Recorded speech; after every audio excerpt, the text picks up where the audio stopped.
பகவத்கீதை உண்மையுருவில் அத்தியாயம் 12 பதம் 9. Bhagavad Gita as it is chapter 12 text number 9. Okay, இந்த அத்தியாயத்துடைய தலைப்பு வந்து பக்தி தொண்டு, டிவோஷன் சர்வீஸ். ஓம் நமோ பகவதே வாசுதேவாய.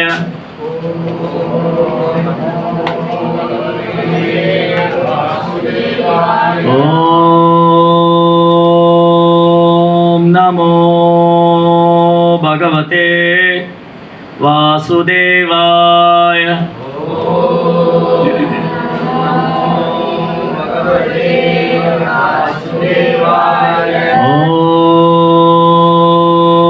ஓம் நமோ பகவதே வாசுதேவாய.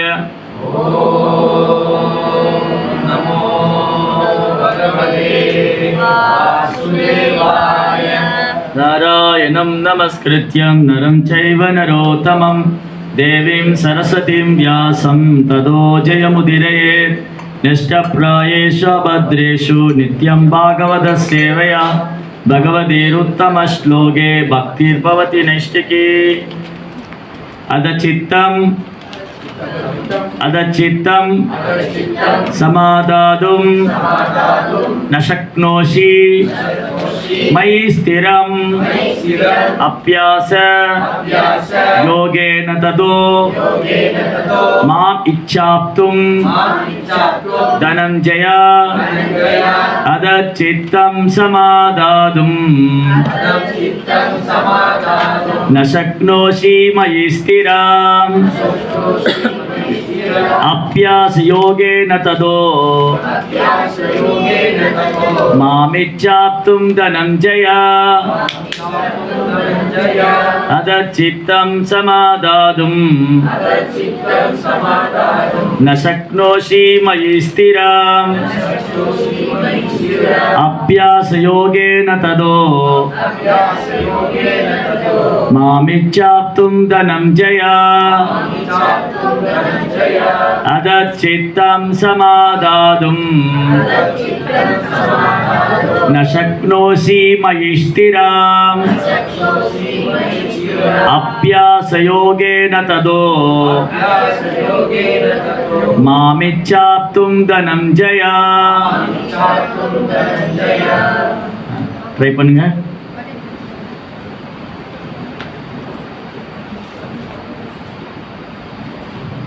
பிரபுஜி ட்ரை பண்ணுங்க.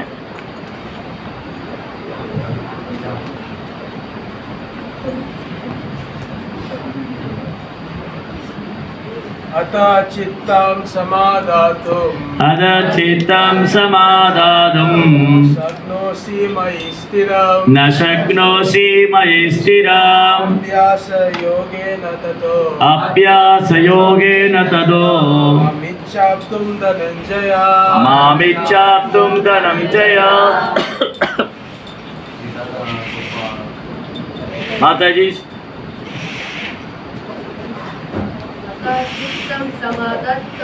அதச்சித்தம் சமாதாதும் ந சக்னோஷி மயி ஸ்திரம் அப்யாச யோகேன ததோ மாமிச்சாப்தும் தனஞ்சய.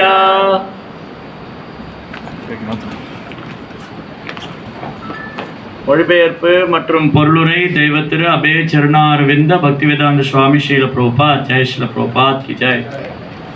ஓ செல்வத்தை வல்பவனே, எனது அன்பு அர்ஜுனா, உனது மனதை என் மீது பிறழாது நிலைநிறுத்த முடியாவிட்டால் பக்தி யோகத்தின் ஒழுக்க நெறிகளை பின்பற்றுவாயாக. என்னை அடைவதற்கான விருப்பத்தினை இதன் மூலம் விருத்தி செய்வாயாக. இந்த பதத்தில் பக்தி யோகத்தின் 2 வழிமுறைகள் குறிப்பிடப்பட்டுள்ளன. முதல் வழிமுறை தெய்வீக அன்பினால் பரமபுருஷர் பகவானான ஸ்ரீ கிருஷ்ணரின் மீது பற்றுதலை உண்மையாகவே வளர்த்து கொண்டவர்களுக்கானது. அடுத்த முறை பரமபுருஷரின் மீது அத்தகைய திவ்யமான அன்பையும் பற்றுதலையும் வளர்த்து கொள்ளாதவர்களுக்கானது. இந்த இரண்டாம் நிலையில் இருப்பவருக்கு பல்வேறு விதிமுறைகளை பரிந்துரைக்கப்பட்டிருக்கின்றன. அத்தகைய விதிமுறைகளை பின்பற்றுபவர் இறுதியில் கிருஷ்ணரின் மீதான பற்றுதலை அடையும் நிலைக்கு உயர்த்தப்படுகிறார். பக்தியோகம் புலன்களை தூய்மைப்படுத்துவதற்காகும். தற்சமயத்தில் புலனுகர்ச்சியில் ஈடுபட்டிருப்பதால் பௌதீக வாழ்வில் புலன்கள் எப்போதும் கலங்கமுற்றிருக்கின்றன. ஆனால் பக்தியோக பயிற்சியினால் இந்த புலன்களை தூய்மைப்படுத்த முடியும். மேலும் தூய்மைப்படுத்தப்பட்ட நிலையில் அவை இறைவனின் நேரடி தொடர்பினை அடைகின்றன. இந்த பௌதீக வாழ்வில் நாம் ஏதேனும் ஒரு எஜமானரின் தொண்டில் ஈடுபட்டிருக்கலாம். ஆனால் நான் எனது எஜமானருக்கு செய்யும் தொண்டு உண்மையான அன்பினால் அல்ல, பணம் பெறுவதற்காக மட்டுமே நான் தொண்டு செய்கிறேன். மேலும் அந்த எஜமானரிடமும் அன்பு கிடையாது. அவர் என்னிடம் தொண்டினை பெற்று சம்பளம் தருகிறார். அன்பு என்ற கேள்விக்கு அங்கு இடமில்லை. ஆனால் ஆன்மீக வாழ்விலோ ஒருவன் தூய அன்பின் நிலைக்கு உயர்த்தப்பட வேண்டியது அவசியம். அன்பின் அத்தகைய நிலையினை நமது தற்போதைய புலன்களை வைத்து செய்யப்படும் பக்தி தொண்டு என்னும் பயிற்சியின் மூலம் அடையலாம். இறைவனின் மீதான அன்பு தற்போது ஒவ்வொருவரது இதயத்திலும் உறங்கிக் கொண்டுள்ளது. அங்குள்ள அந்த இறை அன்பு பல்வேறு வழிகளில் வெளிப்படுத்தப்படுகிறது. ஆனால் அது பௌதிக தொடர்பினால் களங்கமடைந்துள்ளது. தற்போது பௌதிக தொடர்பில் உள்ள இதயம் தூய்மைப்படுத்தப்பட வேண்டும். மேலும் உறங்கிக் கொண்டுள்ள கிருஷ்ணரின் மீதான அன்பு மீண்டும் எழுப்பப்பட வேண்டும். இதுவே மொத்தமான வழிமுறை. பக்தியோகத்தின் ஒழுக்க நெறிகளை பயிற்சி செய்ய விரும்புபவர் திறமை வாய்ந்த ஆன்மீக குருவின் வழிகாட்டுதலின் கீழ் சில விதிகளை பின்பற்ற வேண்டும். அதிகாலையில் எழ வேண்டும். குளித்து கோயிலுக்கு சென்று குளித்துட்டு கோயிலுக்கு போகணும். குளித்து கோயிலுக்கு போய் பிரார்த்தனை செய்து ஹரே கிருஷ்ணா கிருஷ்ண கிருஷ்ணா ஹரே ஹரே, ஹரே ராம ராம ராம ஹரே ஹரே ஜபம் செய்ய வேண்டும். பிறகு விக்கிரகத்துக்கு அர்ப்பணிப்பதற்காக மலர்களை சேகரிக்க வேண்டும். விக்கிரகத்துக்கு நைவேத்தியம் செய்வதற்காக உணவுப் பொருட்களை சமைக்க வேண்டும். பிரசாதம் ஏற்றுக்கொள்ள வேண்டும் மற்றும் பற்பல செயல்களை செய்ய வேண்டும். அவர் பின்பற்ற வேண்டிய சட்டதிட்டங்கள் பல உள்ளன. மேலும் அவர் தூய பக்தரிடமிருந்து பகவத்கீதையும் ஸ்ரீமத் பாகவதத்தையும் எப்போதும் கேட்க வேண்டும். இத்தகைய பயிற்சியின் மூலம் யார் வேண்டுமானாலும் இறை அன்பு நிலைக்கு உயர்வு பெற முடியும். அதன் பின்னர் இறைவனின் ஆன்மீக ராஜ்யத்திற்கான தனது முன்னேற்றத்தில் அவர் உறுதியுடன் இருக்கலாம். ஒழுக்க நெறிகளின் கீழ் ஆன்மீக குருவின் வழிகாட்டுதலில் செய்யப்படும் இந்த பக்தியோக பயிற்சி நிச்சயமாக ஒருவனை இறை அன்பு நிலைக்கு கொண்டு வரும். ஹரி ஓம் தத்சத். ஹரி கிருஷ்ணா. ஓகே, குரு இன்னைக்கு பேசக்கூடிய டாபிக் வந்து என்னதுன்னா, நம்ம எதுக்காக நம்ம கிருஷ்ண பக்தியில் ஆன்மீகத்தில் எதுக்காக வந்து ரூல்ஸ் ரெகுலேஷன் கொடுத்துருக்குறாங்க, பிறகு வந்து அந்த ரூல்ஸ் ரெகுலேஷன் எதுக்காக நம்ம ஃபாலோ பண்ணணும், என்னென்ன மாதிரியான ரூல்ஸ் ரெகுலேஷன் சட்டத்திட்டங்கள் இருக்குது, அதை பற்றி குரு இன்னைக்கு பேசுவார். ஓகே, ஹரி கிருஷ்ணா. நான் சொல்லலை, கிருஷ்ணரே சொல்லிட்டார். நான் திரும்ப அதை சொல்ல போகிறேன், அவ்வளோதான்.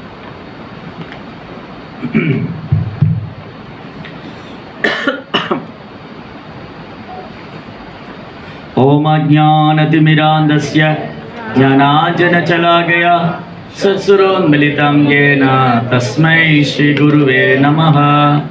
நம ஓம் விஷ்ணுபாதாய கிருஷ்ணப்ரேஷ்டாய பூதலே ஸ்ரீமதே பக்திவேதாந்த ஸ்வாமீதி நாமினே. நமஸ்தே சாரஸ்வதி தேவே கௌரவாணி பிரச்சாரிணே நிர்விசேஷ शून्यवादी भाषादेशतारिणे. जय श्री कृष्ण चैतन्य प्रभु नित्यानंद श्री अद्वैत गदाधर श्रीवासदि गौर भक्त वृंद. हरे कृष्णा कृष्णा कृष्णा हरे हरे, हरे राम राम राम हरे हरे. ஹரே கிருஷ்ணா. பக்தர் எல்லாருக்கும் இனிமையான மாலை வணக்கம். இன்றைய பகவத்கீதை சத்சங்க வகுப்பில் வந்து கலந்துட்டு இருக்கிற எல்லா பக்தர்களுக்கும் என்னுடைய பணிவான நமஸ்காரம். இங்கே கூடியிருக்கிற எல்லா பக்தருடைய குடும்பத்தாருக்கும் ஆயுளாரோக்கியத்துக்காக பிரார்த்தனை பண்ணுறோம். நம்ம மேலும் கிருஷ்ண பக்தியில் முன்னேற்றம் அடையணும், பகவான் நாமத்தில் ருச்சி வரணும், வைஷ்ணவருக்கு சேவை பண்ணணும், பகவானுடைய அனுகிரகம் கிடைக்கணும்னு சொல்லி பிரார்த்தனை பண்ணுவோம். ஹரே கிருஷ்ணா கிருஷ்ண கிருஷ்ணா ஹரே ஹரே, ஹரே ராம ராம ராம ஹரே ஹரே. இன்னைக்கு முதல் தடவையாக வந்தவங்க யாரும் இருக்கீங்களா? ஃபஸ்ட் டைம் வந்திருக்கிறவங்க ஒரு மாதாஜி. சரி, இப்போ சமீபமாக தான் ஒரு 2-3 மாதமாக தான் வந்துட்டுருக்கேன். அப்படி யாராக இருக்கீங்களா? ஒரு 2-3 மாதம் தான் வந்துட்டுருக்கேன். பிரபு ஒருத்தர் கொஞ்சம் ஒரு வருஷமாக வந்துட்டுருக்கேன். இப்போ தான் 1 வருஷமாக வந்துட்டுருக்கேன். அப்படி யாராக இருக்கீங்களா? சரி, 2 வருஷமாக வந்துட்டுருக்கிறவங்க, 3 வருஷமாக வந்துட்டுருக்கிறவங்க, ரைட், 4-5 வருஷமாக வந்துட்டுருக்கிறவங்க. சரி, ஓகே. இந்த இயக்கம் தொடங்குலேருந்தே, இந்த சென்டரிங் ஆரம்பிச்சிருந்தே வந்துட்டுருக்கிறவங்க யாரும் இல்லையா? ஓகே. இப்போ நம்ம பேசுகிற சில விஷயங்கள் வந்து ரொம்ப முக்கியமான விஷயம். புதுசாக உள்ளவங்களுக்கு கொஞ்சம் ஆச்சரியமாக இருக்கும், ஆனால் அதுக்கான பதில் எல்லாம் இங்கே இருக்குது. பொதுவாகவே பக்தி அப்படின்னா, பக்தின்னா என்ன? பக்தி என்றால் என்ன? பதில் தெரிஞ்ச கை தூக்குங்க. பக்தினா என்னது? What is the meaning of bhakti? பக்தினா என்னது? ஒரு மைக் இருக்கா? கை தூக்குங்க, பதில் தெரிஞ்சவங்க. பக்தினா என்னன்னு சொல்லுங்க. பக்தி என்றால் என்ன? பக்தினா இந்த அகர்பத்தி சொல்லிடாதீங்க. தூபம் காய்ப்பாங்கல்ல, அது வந்து அகர்பக்தி. இது பக்தி. பக்தினா என்னது? பக்தினே தெரியாம இங்க எவ்வளவு பேர் பக்தி செய்யறீங்களா? ஆச்சரியமா இருக்கே. பக்தினா என்னது? எது பத்தி ப்ரோ? பக்தினா என்னது? சும்மா ட்ரை பண்ணுங்க. இது ஒன்றும் ஸ்கூலில் இல்லை, பனிஷ்மெண்ட் எல்லாம் கிடைக்க போகிறது இல்லை, ஃபெயில் பண்ணி விட்டுற மாட்டாங்க. வேற யார் ட்ரை பண்ணி? பிரபு நீங்கள் சொல்லுங்கள். உங்கள் பேர் மறந்துட்டேன். அவர் பின்னாடி ஒரு பேர், பிரபு பேர். பகவானுக்கு சேவை செய்கிறது. எதுக்காக பகவான் நீங்கள் சொல்லுங்கள். குட். பக்தினா இறைவன் மேலே அன்பு செய்கிறது. அவருக்கு ஒரு கிளாப் கொடுங்க. பக்தி என்றால் இறைவன் இடத்துல அன்பு செய்கிறது. ஓகேயா? பக்தினா இறைவன் இடத்துல அன்பு செய்கிறது. பிரபுபாதர் என்ன சொல்லி கொடுத்தாரு? பக்தி தொண்டுன்னு சொன்னார். Devotional service. பகவானுக்கு அன்பாக சேவை செய்வது. ஓகேயா? கொஞ்ச நேரம் இங்கே கவனிக்கணும். ரைட்? அப்போ நான் கொஸ்டின் கேட்பேன் கிளாஸ் முடிஞ்சோடனே. ஓகேயா?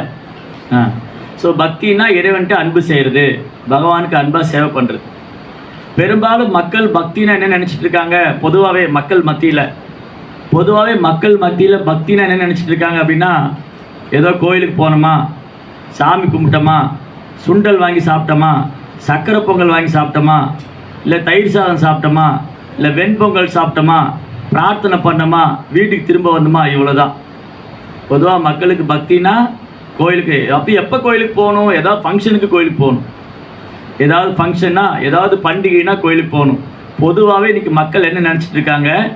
பக்திங்கிறது என்னதுன்னா, ஏதாவது பண்டிகைனா கோயிலுக்கு போகணும், அங்கே போய் கோயிலில் பிரார்த்தனை பண்ணணும். என்ன பிரார்த்தனை பண்ணணும்? என் பையனுக்கு எப்படியாவது வேலை கிடச்சிடணும், என் பொண்ணுக்கு எப்படியாவது கல்யாணம் ஆயிடணும், அப்புறம் எனக்கு ரொம்ப நாளாக அந்த இடம் வாங்க முடியாமல் இருக்குது, அந்த வழக்கெல்லாம் தீர்ந்து போயிடணும், அப்புறம் எனக்கு இன்க்ரிமெண்ட் கிடைக்கணும், அப்புறம் எப்படியாவது வாங்கின இடத்துல நான் வீடை கட்டிடணும், அப்புறம் என் பையனுக்கு நல்ல குழந்தை பிறக்கணும். இதெல்லாம் தான் நம்ம பக்தி நினச்சிட்டு இருக்கோம். இதெல்லாம் பக்தி இல்லை. இது வந்து பக்தி மாதிரி, ஆனால் இது பக்தி இல்லை. சரி, அப்போ இந்த மாதிரி ஏதாவது தேவைக்காக கோயிலுக்கு போவாங்க, வாழ்க்கையில் கஷ்டம் வந்தால் கோயிலுக்கு போவாங்க.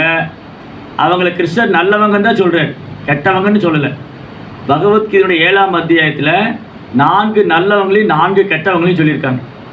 கிருஷ்ணர் வந்து பகவத்கீதையினுடைய 7ஆம் அத்தியாயத்தில் 4 நல்லவரையும் 4 கெட்டவர் சொல்லியிருக்காங்க. யார் 4 நல்லவங்க அப்படின்னா, யார் முதல் கெட்டவங்கன்னு பார்த்துருவோம். இப்போ நல்லவங்க ஈஸியாக இருக்கும். யார் முதல் 4 கெட்டவங்க அப்படின்னு சொன்னால், நமாம் துஷ்கிருதினா கெட்ட குணம் படித்தவங்க. நமாம் துஷ்கிருதோ மூடா பிரபத்தியந்தே நராத்தமா மாயா அபகிருத ஞானா ஆஸ்ரீம் பாவமாஸ்ரிதா. இந்த 4 பேர் இருக்காங்க இல்லையா, கெட்டவங்க. அவங்க கோயிலுக்கே வரமாட்டாங்க. எந்த 4 பேர் கோயிலுக்கு வரமாட்டாங்கன்னா, கழுத மாதிரி உழைச்சிக்கிட்டே இருப்பாங்க, நேரமே இல்லைன்னு சொல்லுவாங்க. எதுக்குமே நேரம் இல்லைங்க, பல்லு விளக்கு கூட நேரம் இல்லை, காலை எழுந்திரிச்சோன்னே ஓடுறேன் ஆஃபீஸ்க்கு. வாழ்க்கையில் ஓடி ஓடி ஓடி ஓடி உழைக்கணும், அந்த மாதிரி பழைய சினிமா பாட்டு இருக்குது. அந்த மாதிரி ஓடி ஓடி உழைச்சிக்கிட்டே இருக்காங்க. உழைப்பு. இது யார் பண்ணும்? கழுதை கூட உழைக்கும். கழுதை இருக்கு இல்லையா, பிரபுபார் வந்து அடிக்கடி கழுதையை உதாரணமாக சொல்லுவார்.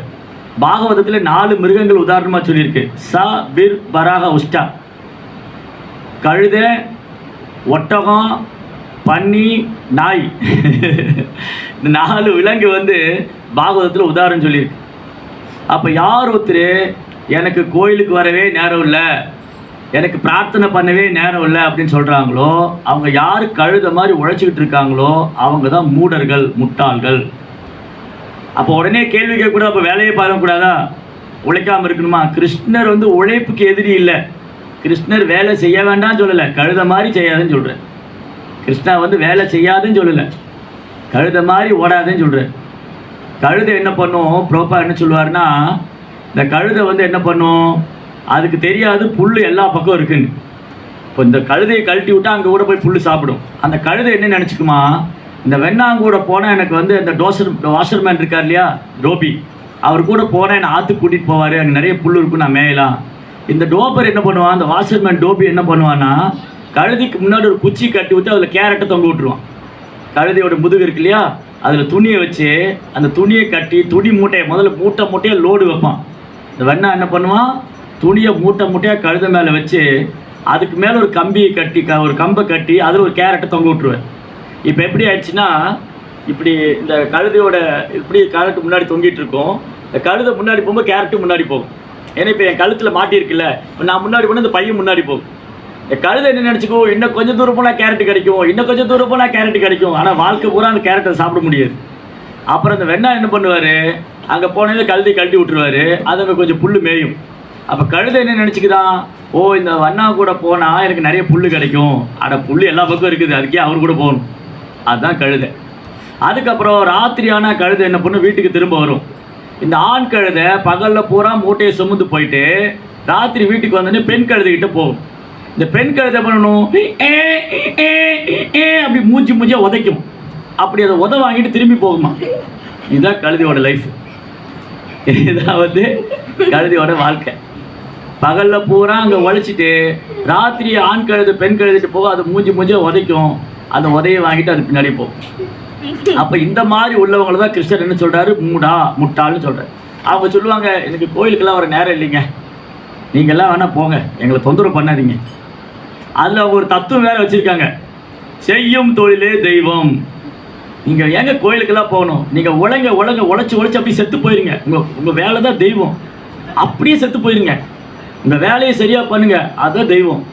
இதுதான் அவங்களுடைய தத்துவம். யார்? கழுதைகளுடைய தத்துவம். கழுதைக்கு ஒரு தத்துவம் இருக்குல்ல, அதுதான் செய்யும் தொழிலே தெய்வம்.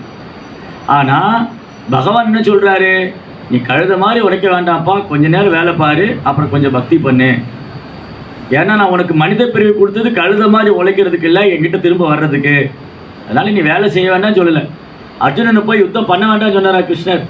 அர்ஜுனா, நீ காட்டுக்கு போயிடு, அங்கே உட்காந்து என்னை குடிச்சு தவம் பண்ணிட்டுரு, நீ சண்டையெல்லாம் போடாத, நான் பார்த்துக்கிறேன், அப்படி சொல்லலையே. நீ போய் சண்டை போடணும், எனக்காக சண்டை போடணும். அப்போ அர்ஜுனுடைய டியூட்டி, அர்ஜுனனுக்கு தொழில் இருந்தது, அவருக்கு தர்மம் இருந்தது, அவர் சண்டை போடணும். ஒரு சத்திரியன் போய் காட்டில் வந்து ஒரு யோகி மாதிரி தவம் பண்ண முடியாது. அவருடைய வேலை என்னது? சண்டை போடணும். ரைட்?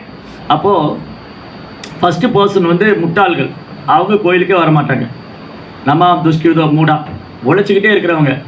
நீங்கள் கூப்பிட்டுக்கிட்டே இருப்பீங்க, இங்கே எவ்வளோ பேர் கூப்பிட்டீங்க, நிறைய பேர் கூப்பிட்டுருப்பீங்க இல்லையா, வெள்ளிக்கிழமை சத்சங்கம் நடக்குது வாங்க. எங்கீங்க, நான் ஆஃபீஸ் முடித்து வீட்டுக்கு வரது 8 மணி. அந்த 8 மணிக்கு அப்படி ஓடா போய் உழைச்சி அப்படியே ஒரு உடம்புல எனர்ஜியெல்லாம் போய் அப்படி டெட் பாடி மாதிரி வருவேன். எங்கேங்க, என்னாலலாம் முடியாதுங்க, நீங்கள் போயிட்டு வாங்க அப்படின்னு காரணம் சொல்லிக்கிட்டே இருப்பாங்க. அவங்க கோயிலுக்கே வரமாட்டாங்க. உழைச்சிக்கிட்டே இருக்கிறவங்க எனக்கு நேரமே இல்லைன்னு சொல்கிறோம், கோயிலுக்கு வரமாட்டாங்க. அப்போ என்ன பண்ணணும், நம்ம உத்தியோகத்தை அந்த கோயிலுக்கு போய் சேவை பண்ணுற மாதிரி அமைச்சிக்கணும். சரி, நான் வந்து வெள்ளிக்கிழமை கோயிலுக்கு போகணும், அப்போ அதுக்கு தகுந்த மாதிரி என்னோடய ஜாப். நான் காலையில் ஜாப் பண்ணணும், சாயந்தரம் சத்சங்கம் பண்ணணும், ஆன்லைனில் கலந்துக்கணும், புக்கு படிக்கணும். அப்படின்னா என் வேலையை நான் ஒரு 8 மணி நேரம் வச்சுக்கணும்.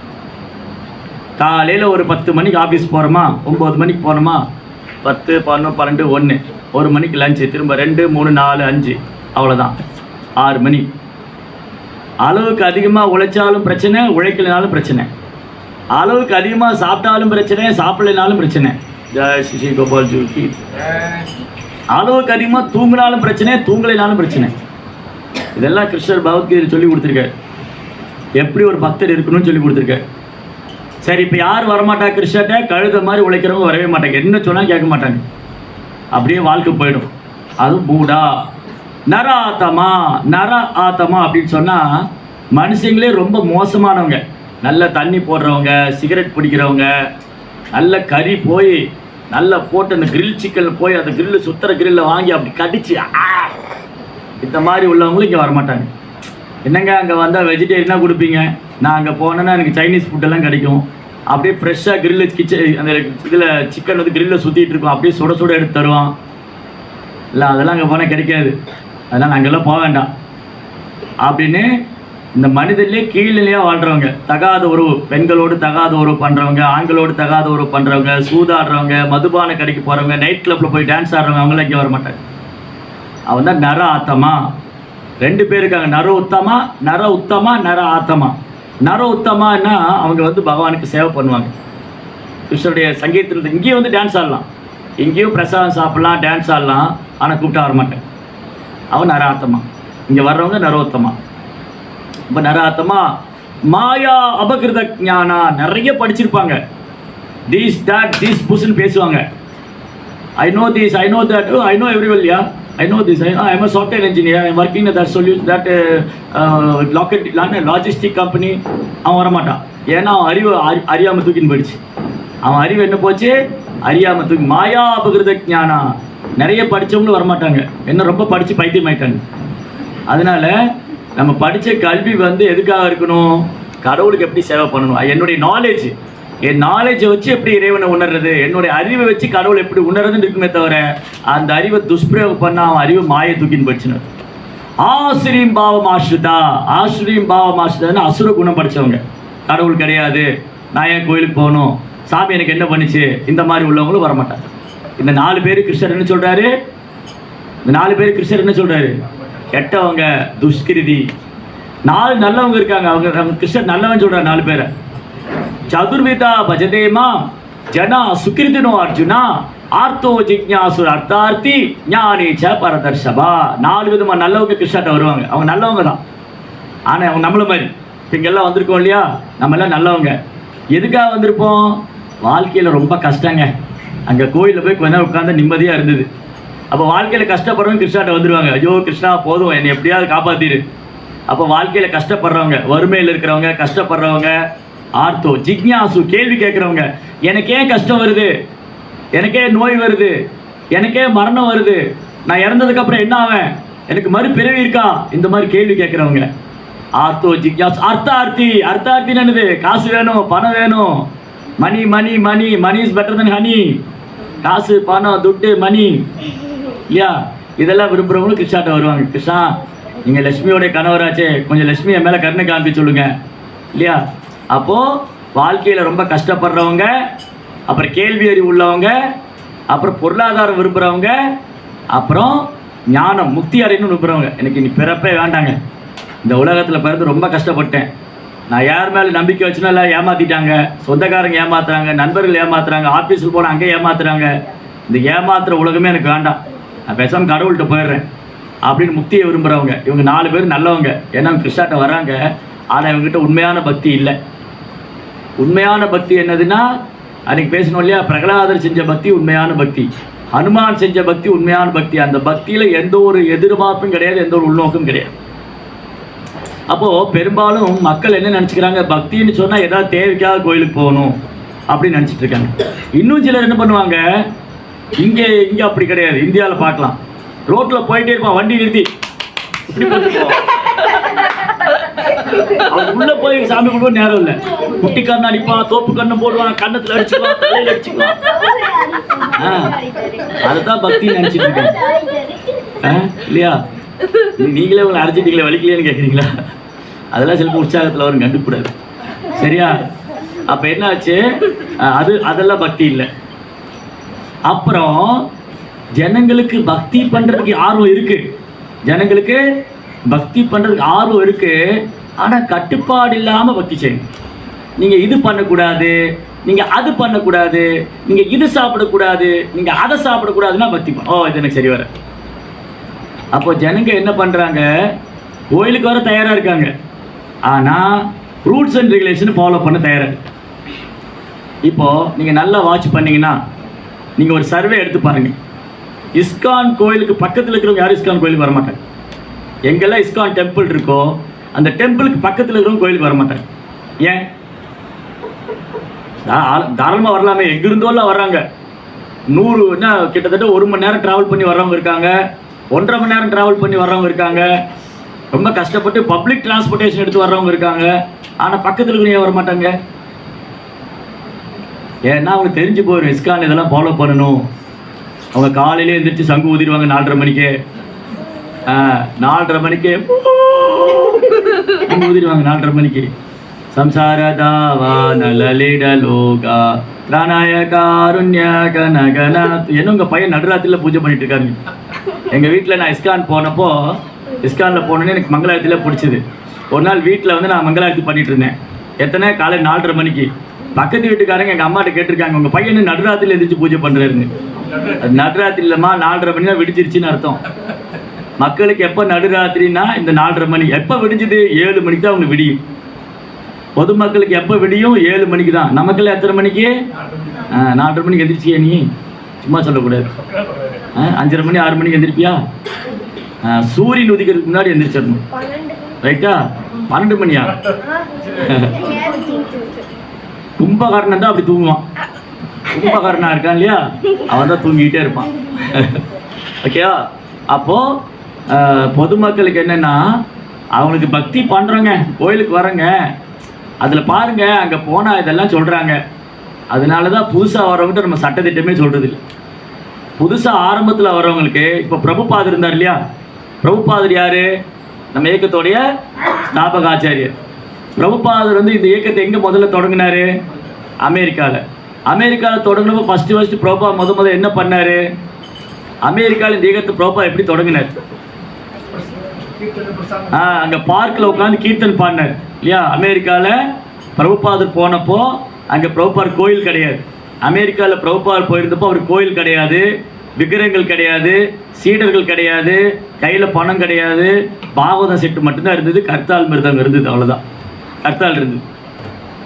பிரபுபாதர் என்ன பண்ணார்? ஃபஸ்ட்டு பார்க்கில் உட்காந்து கீர்த்தன் பாடினார். எடுத்தோடனே சொன்னாரா, ஏய் நீங்கள்லாம் குடியாருங்க, நீங்கள்லாம் குடியை விட்டுட்டு வந்தால் தான் உங்களுக்கு கிருஷ்ண பக்தியை நான் அலோவ் பண்ணுவேன், அந்த கேட்டுக்கு வெளியே போய் நில்லுங்க அப்படியே சொன்னார். பிரபுபாதர் முதல்ல கீர்த்தன் பாடினார். அதுக்கப்புறம் என்ன பண்ணார்? பிரசாதம் அவரே சமைச்சு பிரசாதம் கொடுத்தாரு. அதுக்கப்புறம் என்ன பண்ணார்? முதல்ல கீர்த்தன் பாடினார், அப்புறம் பிரசாதம் கொடுத்தாரு. அதுக்கப்புறம் என்ன பண்ணார்? ஜபம் பண்ண சொல்லி கொடுத்தாரு. நீங்கள் எல்லாம் வந்து ஹரே கிருஷ்ணா மந்திரம் சொல்லணும். ஹரே கிருஷ்ணா கிருஷ்ண கிருஷ்ணா ஹரே ஹரே, ஹரே ராமா ராம ராமா ஹரே ஹரே. அதுக்கப்புறம் என்ன சொல்லி கொடுத்தாரு? முதல்ல கீர்த்தன் பாடினாரு, அப்புறம் பிரசாதம் கொடுத்தாரு, அப்புறம் சாண்டிங் பண்ண சொல்லி ஜபம் பண்ண சொல்லி கொடுத்தாரு. அப்புறம் என்ன சொல்லி கொடுத்தாரு? பகவத்கீதை சொல்லி கொடுத்தாரு. அப்புறம் பிரபுபாத் தன்னுடைய சங்கத்தை கொடுத்தார். எல்லாத்துக்கும் மேலே பிரபுபாத் என்ன பண்ணார்? முதல்ல அவருடைய சங்கத்தை கொடுத்தார். ஒரு தூய பக்தருடைய சங்கம் இல்லையா? அவங்களாம் ஹிப்பிகள். அமெரிக்காவில் உள்ள ஹிப்பிகள் வந்து அவங்களுக்கு வந்து குடி போதை தான் வாழ்க்கையே. போதை இல்லைன்னா அவங்களால தூங்க முடியாது. போதை போடணும், குடிக்கணும், பெண்களோடு சங்கம் வச்சுக்கணும், ரொம்ப மோசமாக வாழ்ந்தாங்க. ஆனால் பிரபுபாத் எடுத்தோடனே நீங்களாம் ஹிப்பிங்க, நீங்களாம் உருப்பிட மாட்டீங்க, உங்களுக்கெல்லாம் பக்தியே வராது, நீங்களாம் வீணாக போனவங்க அப்படின்னு சொல்லலை. பிரபுபாத் என்ன பண்ணார்? முதல்ல அவர் போய் தன் சங்கத்தை கொடுத்தாரு, அப்புறம் சாண்டிங் பண்ணார், கீர்த்தன் பண்ணார், பிரசாதம் கொடுத்தாரு, அப்புறம் கொஞ்சம் கொஞ்சம் பகவத்கீதை சொல்லி கொடுத்தாரு. அதுக்கப்புறம் என்ன பண்ணார்? அவங்களாம் ரெகுலராக வர ஆரம்பித்தாங்க. பிரபுபாடி சங்கம் கிடச்சிது. அதுக்கப்புறம் பிரபுபா என்ன பண்ணார்? தீட்சை கொடுக்கணும், இதெல்லாம் நீங்கள் ஃபாலோ பண்ணணும். நீங்கள் இப்போ 3-4 வருஷமாக வந்துட்டுருக்கீங்க, நீங்கள் இதெல்லாம் ஃபாலோ பண்ணால் அவங்க தீட்சை கொடுக்குறேன். அப்போ தீட்சையோட முக்கியத்துவம் என்னன்னு சொல்லி கொடுத்தேன் இல்லையா? அந்த மாதிரி குழந்தைக்கு சொல்கிற மாதிரி பிரபுபாத் வந்து ஒன்று ஒன்றா சொல்லி கொடுத்தார். அப்படி நம்ம ஆன்மீக பாதையில் நம்ம கிருஷ்ண உணர்வில் முன்னேற்றம் அடையணும்னு சொன்னால் சில சட்டதிட்டங்களை நாம் பின்பற்ற வேண்டும். இப்போ அரசாங்கம் இருக்குது. அரசாங்கம் வந்து ஒரு சில சட்டதிட்டங்களை வச்சுருக்கு. நீங்கள் வந்து கார் ஓட்டுறதுக்கு எல்லாம் சுதந்திரம் இருக்குது, யார் வேணாலும் கார் ஓட்டலாம். ஆனால் ரூல்ஸ் அண்ட் ரெகுலேஷன். ஏன் இந்த ரூல்ஸ் அண்ட் ரெகுலேஷன் ஃபாலோ பண்ணணும்? இப்போ கவர்மெண்ட்டில் வந்து கார் ஓட்டுறதுக்கு எல்லாருக்கும் சுதந்திரம் உண்டு. ஏன் சட்டத்திட்டத்தை பின்பற்றணும்? அது யாருக்காக? அரசாங்கம் ஏன் சட்டத்திட்டம் வச்சிருக்கு? யாருக்காக வச்சிருக்கு? குடிமக்களுடைய நன்மைக்காக. அசம்பாவிதம் நடக்கக்கூடாது, விபத்து நடக்கக்கூடாது, அவங்க போக வேண்டிய இடத்த பத்திரமா போய் சேரணும். அப்போது certain rules and regulation is required. கவர்மெண்ட்டில் குடிமக்களுக்கு அரசாங்கத்தில் சுதந்திரமும் இருக்குது, சட்டத்திட்டமும் இருக்குது. யார் வேணாலும் கார் ஓட்டலாம். நீங்கள் மேஜர் ஆகிட்டிங்கன்னா கார் ஓட்டலாம், கார் ஓட்டினா லைசன்ஸ் வேணும், அதுக்கப்புறம் ரோட்டில் இந்த பக்கம் தான் போகணும், இவ்வளோ வேகத்துக்கு மேலே போகக்கூடாது, இந்த இடத்துல நீங்கள் இண்டிகேட்டர் யூஸ் பண்ணணும், இந்த இடத்துல நீங்கள் ஹாரன் யூஸ் பண்ணணும், இந்த இடத்துல நீங்கள் பிரேக் யூஸ் பண்ணணும், சிக்னல் வந்தால் நின்று போகணும், ரெட்டு வந்தால் நிற்கணும், எல்லோ வந்தால் கொஞ்சம் வெயிட் பண்ணணும், க்ரீன் வந்தால் மூவ் ஆகணும், இதெல்லாம் இருக்குது. எதுக்கு இதெல்லாம் வச்சுருக்காங்க? கார் தானே, யார் வேணால் ஓட்டுங்க, எப்படி வேணால் ஓட்டிங்கன்னா எல்லாம் இடிச்சிட்டு போய் நிற்பாங்க. அதை கிளியர் பண்ணுறதுக்கு கவர்மெண்ட்டுக்கு பல நாள் ஆகிடும் இல்லையா? அப்போது சட்டதிட்டங்கள் வந்து நன்மைக்காக, சட்டதிட்டங்கள் வந்து ஒழுங்கு பயிற்சிக்காக, சட்டதிட்டங்கள் வந்து இதில் முன்னேற்றம் அடைகிறதுக்காக. அப்போது பக்தி பாதையில் சட்டதிட்டங்கள் அவசியம், ரூல்ஸ் அண்ட் ரெகுலேஷன்ஸ். ஸோ முதல்ல நான் ஒரு கேள்வி கேட்குறேன்.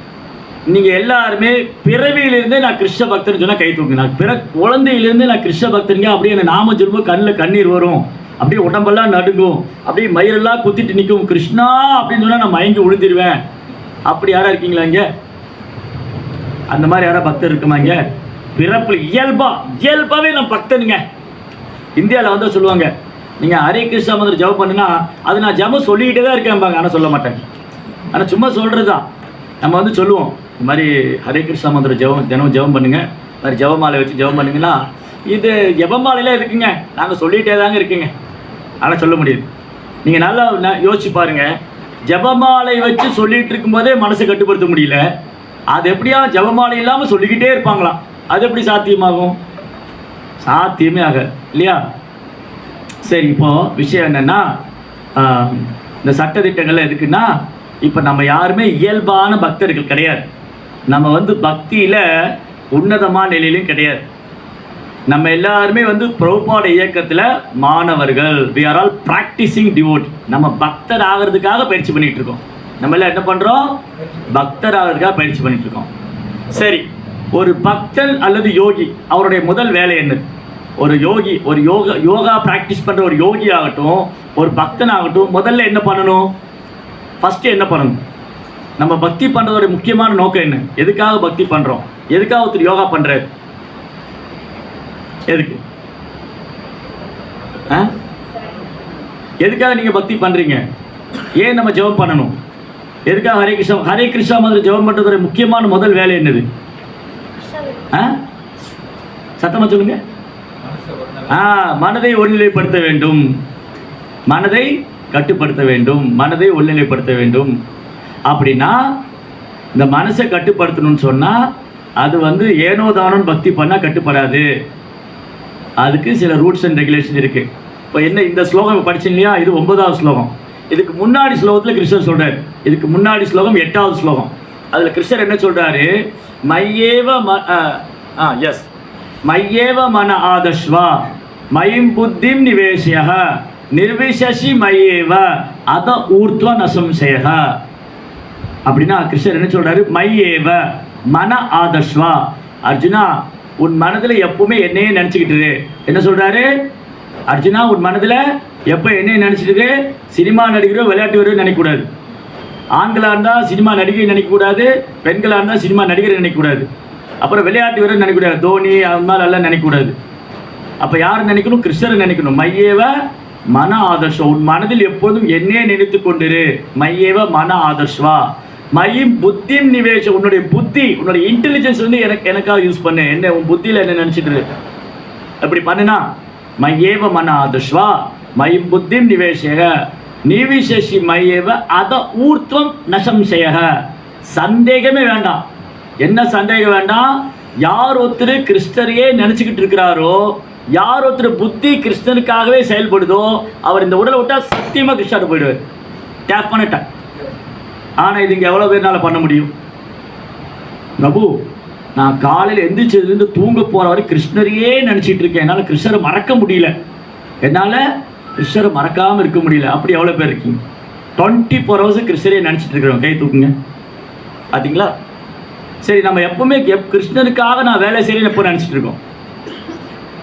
அப்போது நம்மளால் அது பண்ண முடியாது. முடியுமா? முடியாதா? முடியாது. அர்ஜுனனே முடியாதுன்ட்டு. அர்ஜுனா என்னால் உங்களை நினைக்க முடியல, ரொம்ப கஷ்டமாக இருக்குன்னு. ஏன்னா மனசு கட்டுப்படுத்த முடியல, அது காற்றை விட வேகமாக போகுது. சஞ்சலம் கி மன கிருஷ்ணா பிரமாதி பலவத்திடம் தஸ்யாகம் நிகிரகம் பண்ணி வாயுரேவ துஷ்கிருதம். காற்று வீசுது இல்லையா, அதை பிடிச்சி கட்ட முடியுமா? ஆனால் அதை கூட பண்ணிடலாம் பொழுது என் மனசை கட்டுப்படுத்த முடியலங்குது.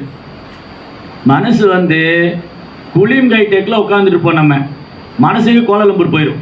நம்ம இங்கே தான் உட்காந்துருப்போம். மனசு இங்கே போயிடும். கோலாலம்பூர், தாய்லாந்து, சுவிட்சர்லாந்தெல்லாம் போயிட்டு வரும். நம்ம இங்கே தான் உட்காந்துருப்போம்.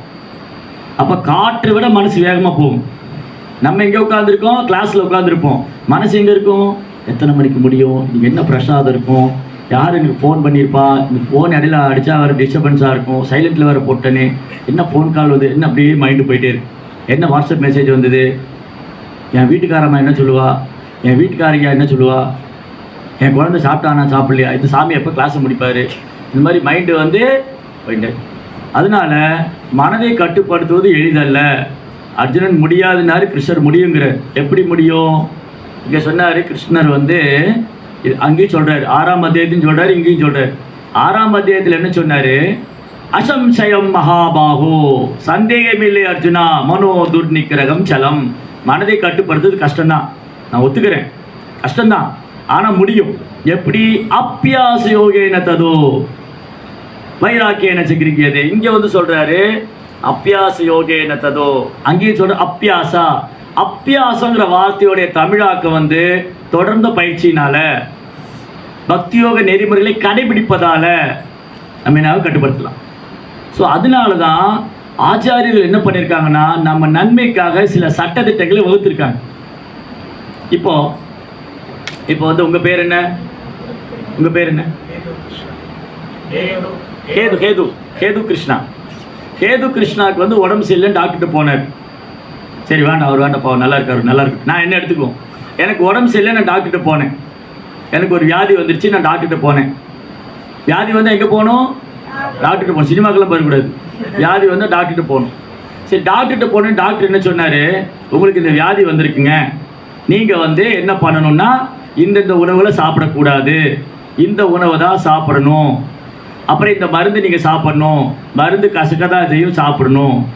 இல்லை டாக்டர், எனக்கு நோய் குணமாகணும், அது எதுவும் பின்பற்ற மாட்டேன், டாக்டர் சொன்னது ஒன்றையும் நான் ஃபாலோ பண்ண மாட்டேன், எனக்கு நோய் குணமாகணும். எப்படி ஆகும்?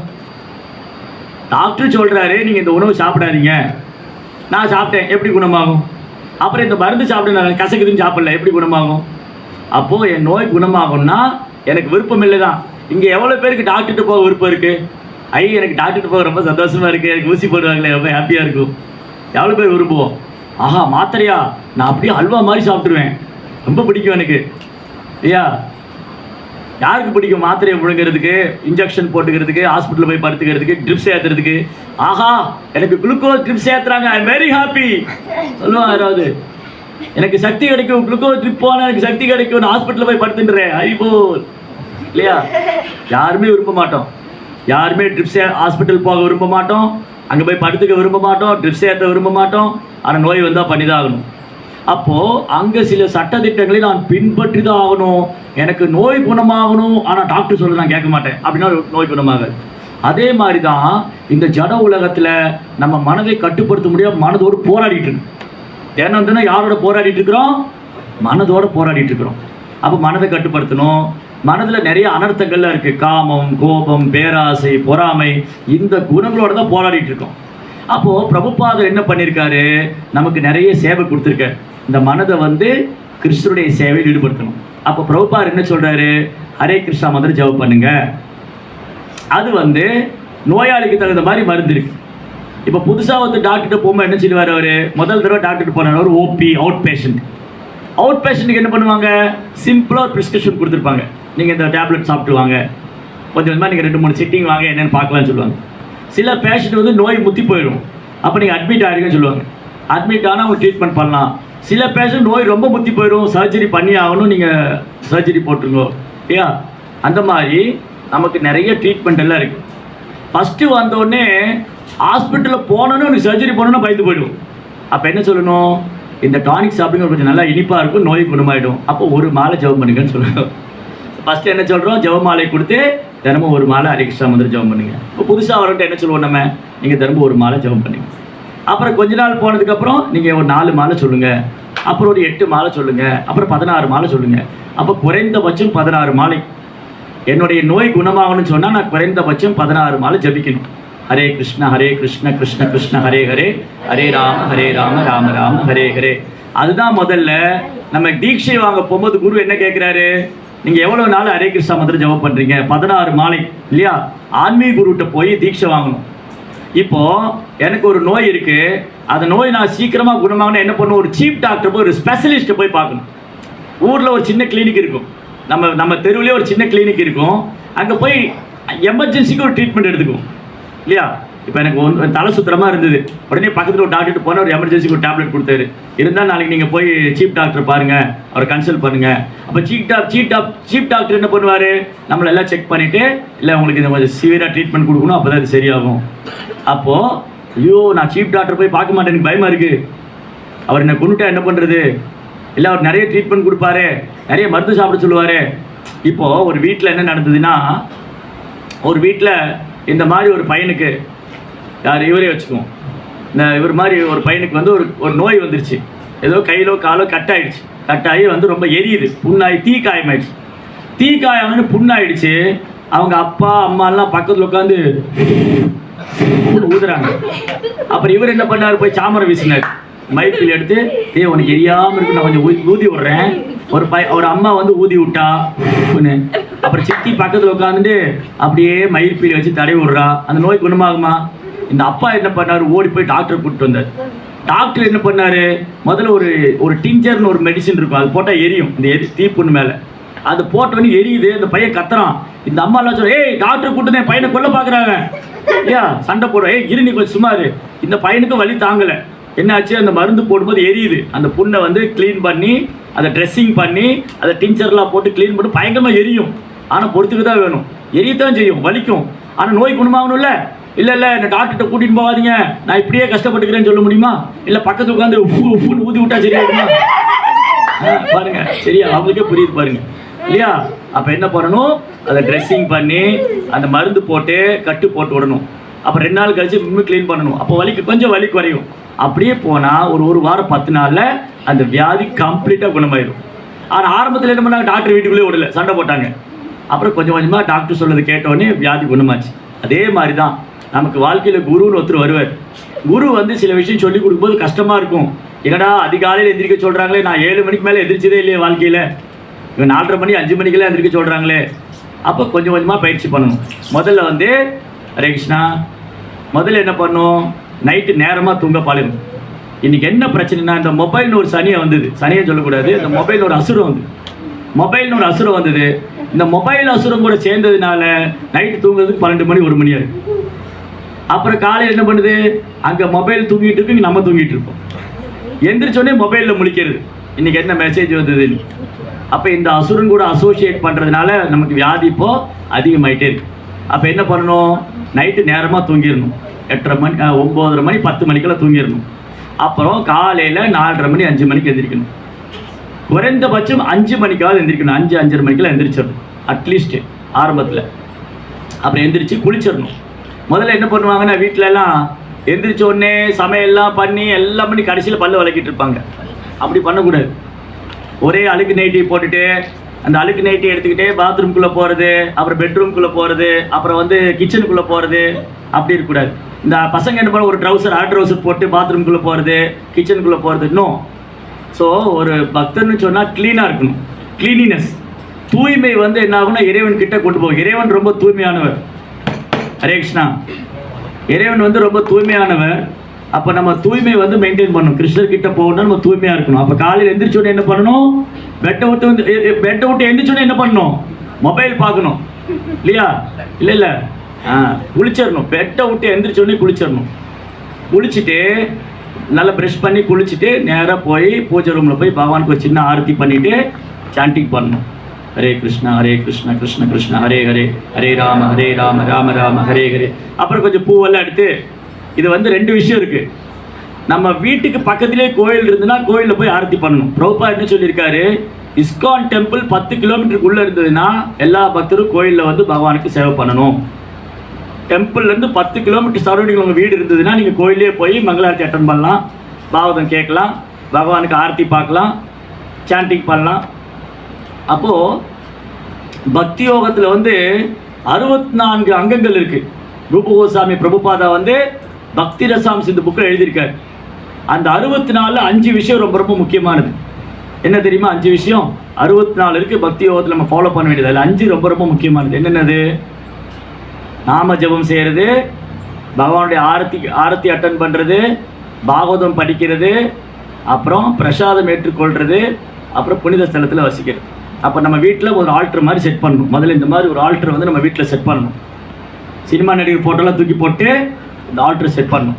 ஆல்டர் செட் பண்ணிவிட்டு காலையில் எழுந்திரிச்சு பகவானுக்கு சின்னதாக ஒரு ஆரத்தி. எனக்கு கோயில் ரொம்ப தொலைவில் இருக்குது, என்னால் தினமும் கோயிலுக்கு போக முடியாதுன்னா, ரொம்ப தொலைவில் இருக்குதுன்னு சொன்னால் நம்ம வீட்லேயே சின்னதாக கொஞ்சம் கொஞ்சம் பூவெல்லாம் எடுத்துகிட்டு இந்த மாதிரி தூபம் காமிக்கிறது, ஊதுபத்தி காமிக்கிறது, கொஞ்சம் ஆரத்தி பண்ணுறது, அப்புறம் பகவானுக்கு புஷ்பம் பண்ணுறது, அப்புறம் நம்ம கையிலே பிரசாதம் தயார் பண்ணி அது நேற்றே வந்து ஹோட்டலில் வாங்கி ஃப்ரிட்ஜில் வச்சுக்கிட்டேன், அதெல்லாம் வேலையாகுது. அதெல்லாம் சாப்பிடக்கூடாது. என்ன பண்ணணும்? நம்மளே பகவானுக்கு பிரசாதம் தயார் பண்ணணும். ஏன்னா நம்ம யார் கையில் உணவு வாங்கி சாப்பிட்றோமோ அதான் நம்மளுடைய கான்ஷியஸ்னஸ் வந்து அஃபெக்ட் பண்ணும். அதனால் உணவு இருக்கு இல்லையா, அது வாழ்க்கையில் மிகப்பெரிய பங்கு வகிக்குது. பிரசாதம் ஏன் பிரசாதம் சாப்பிடணும்னா, ஆகார சுத்தோ சத்வசுத்தி, சத்வசுத்தோ திரிவஸ்மிருதி, ஸ்மிருதி. கவனிக்கிறீங்களா? ஆகார சுத்தோ சத்வசுத்தி, சத்வசுத்தோ திரிவஸ்மிருதி, ஸ்மிருதி விப்ரலமே சர்வகிரந்தனா விப்ரமோக்ஷா. உண்ணக்கூடிய உணவு சுத்தமாக இருந்தால் உடம்பு சுத்தமாகும். உடம்பு சுத்தமான புத்தி நல்லா வேலை செய்யும். புத்தி நல்லா வேலை செஞ்சால் சாஸ்திரம் படித்தா புரிஞ்சுக்கலாம். சாஸ்திரத்தை புரிஞ்சுட்டா மோட்சம் அடைஞ்சிடலாம். ரைட்? அதனால் பிரசாதம் வந்து ரொம்ப ரொம்ப வெரி வெரி இம்பார்ட்டன்ட். கிருஷ்ணருக்கும் பிரசாதுக்கு வித்தியாசம் இல்லை. அது கடையில் வாங்கிட்டு வந்து பிரசாதம் சொல்லக்கூடாது. பிரபு அந்த கடையில் வாங்கிட்டு வந்து எனக்கு ஆஃபர் பண்ணி கொடுங்க. பிரசாதம்னு சொன்னால் பக்தர்கள் சமைச்சாதான் பிரசாதம். புரிஞ்சுதுங்களா? யார் ஹரே கிருஷ்ணா கிருஷ்ண கிருஷ்ணா ஹரே ஹரே, ஹரே ராமா ராம ராமா ஹரே ஹரே, யார் நாம ஜெபம் பண்ணுறாங்களோ அவங்க செஞ்சாலும் அது பிரசாதம். அது வெஜிடேரியன் கடை தான், அந்த பேக்கெட்டில் பச்சை குறி போட்டிருந்தது, அதனால் நான் வாங்கிட்டு வந்தேன், அது பிரசாதம்லாம் ஆகாது. ஏன்னா செஞ்சவங்களுக்கு என்ன கனவு உணர்வில் செஞ்சுருப்பாங்க, அவன் என்ன தலையெழுத்துன்னு செய்வான். நீங்கள் ஹோட்டலில் போய் சாப்பிட போனால் ஹோட்டலில் போகிறவங்க, ஆஹா இன்றைக்கி நிறைய பேர் வந்திருக்காங்க, எனக்கு ரொம்ப சந்தோஷமாக இருக்குது, இவங்களுக்கெல்லாம் சேவை பண்ணுறதுக்கு எவ்வளோ பெரிய பாக்கியம் அப்படின்னு நினைப்பானா? இந்த ஹோட்டல் தான் இருக்கா, இல்லை அங்கேயே வரான், இவனுக்கெல்லாம் செஞ்சு போடுவேன், என் தலையெழுத்தாக இருக்குது. அப்புறம் வீட்டில் ஒய்ஃப்ட்ட சண்டை போட்டு கெட்ட வார்த்தையாக பேசிகிட்டு இருப்பான். அந்த உணர்வோடு தான் நமக்கு சமைச்சு கொடுக்குறான். அதை சாப்பிடும்போது நம்மளும் அப்படி தான் நாய் மாதிரி குழைச்சிக்கிட்டே இருப்போம். போன்னு நகம் கடிக்கக்கூடாது. அப்போ என்ன ஆகிடும்னா, இந்த இது இருக்கு இல்லையா, பிரசாதம் வந்து நம்ம வாழ்க்கையில் ரொம்ப முக்கியமான பங்கு வகிக்குது. ஏன்னா யார் கையில் வாங்கி சாப்பிட்றோமோ அந்த கான்ஷியஸ் வந்து நம்ம அஃபெக்ட் பண்ணும். அப்போது ஆச்சாரியர் என்ன சொல்லி கொடுத்துருக்காங்க? நாம ஜபம் பண்ணணும், நாமளே பிரசாதம் பண்ணி பகவானுக்கு தயார் பண்ணி அதை பகவானுக்கு படைச்சி அந்த பிரசாதத்தை சாப்பிட்ணும், பகவானை பற்றி கேட்கணும். அப்புறம் ஏகாதசி விரதம் இருக்கணும். ஏகாதசி அன்றைக்கி என்ன பண்ணணும்? விரதம் இருக்கணும். மாதத்தில் 2 ஏகாதசி வரும்.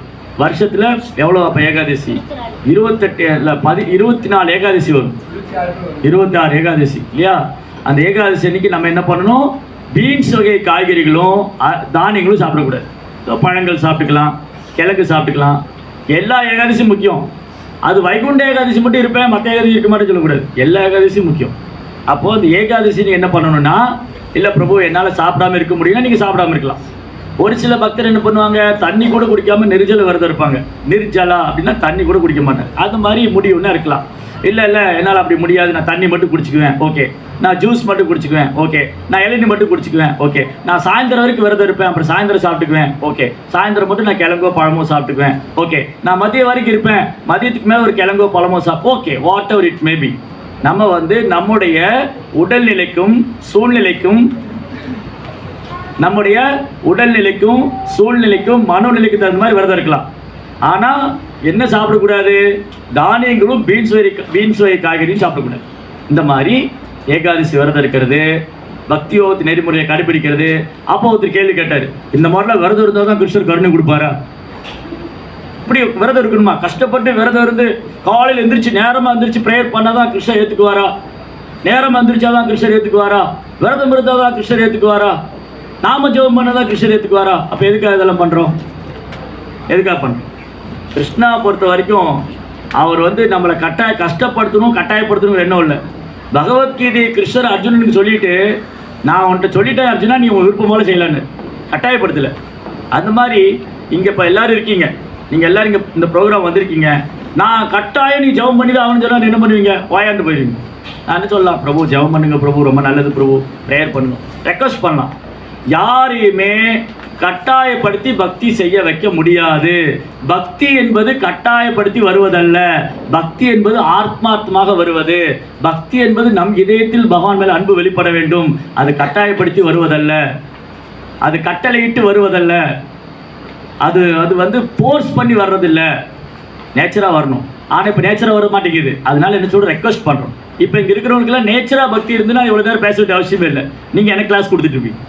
அப்போ நம்ம என்ன பண்ணுறோம், நேச்சரான பக்தி நாம் எல்லாருமே இயல்பான பக்தர்களாக இல்லாதனால நம் மனதை கட்டுப்படுத்த பெரும் கஷ்டப்பட்டு இருக்கிறனால பக்தியோகத்தில் சொல்கிற நெறிமுறைகளை நாம் பின்பற்றி ஆக வேண்டும். அதை பண்ணும்போது இங்கே கிருஷ்ணர் என்ன சொல்கிறாரு, உன் மனதை என்மேல் நிறுத்த முடியவில்லையா, அத சித்தம் சமாதாதும் நசக்னோஷி மயி ஸ்திரம். அர்ஜுனா, உன் மனதை என்மேல் நிறுத்த முடியவில்லையா, அப்பியாச யோகேன ததோ மாம் இச்சாப்தும் தனஞ்சயா. பக்தி யோகத்தின் ஒழுக்க நெறிகளை கடைபிடிப்பதன் மூலமாக நீ என்மேல் ஒரு அன்பை வளர்த்துக் கொள்வாய். இப்போ நம்ம பண்ணுறதுல எதுக்காக, கிருஷ்ணர் மேலே அன்பு வரணும்.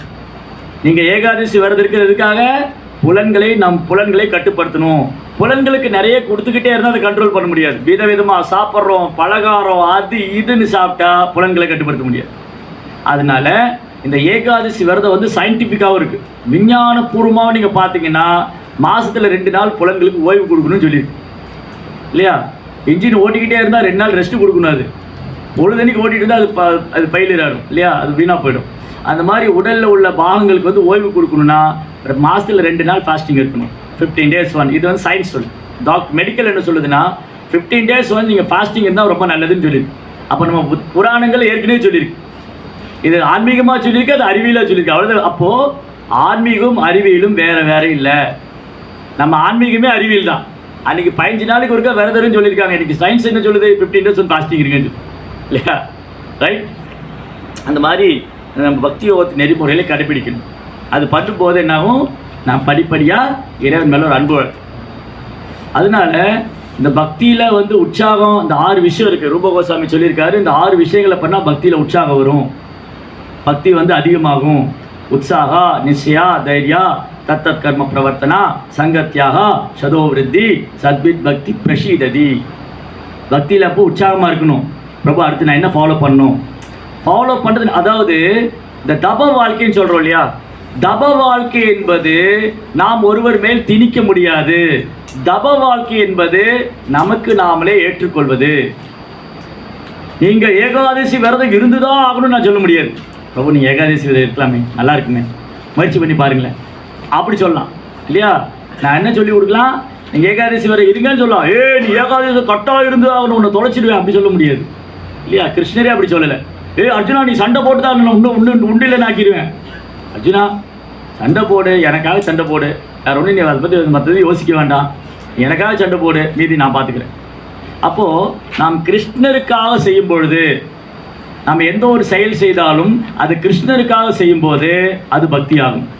எத் கரோசி யஜஸ்நாசி எச்சுகோசி ததாசிய எத் தபஸ்யசி கௌந்தேயா தத் குருஸ்மதர்ப்பணம். அர்ஜுனா நீ எதையெல்லாம் படைக்கின்றாயோ, எதையெல்லாம் கொடுக்கின்றாயோ, எதையெல்லாம் உண்கின்றாயோ, எந்த தபங்களையெல்லாம் செய்கிறியோ அது எனக்கு பண்ணின்னு சொல்கிறேன். அப்போ கிருஷ்ணர்கிட்ட ஒன்றுமே இல்லையா, ஐயோ பாவம் நான் சாப்பிட கொடுத்தா தான் சாப்பிடணும் போல, அப்படி கிடையாது.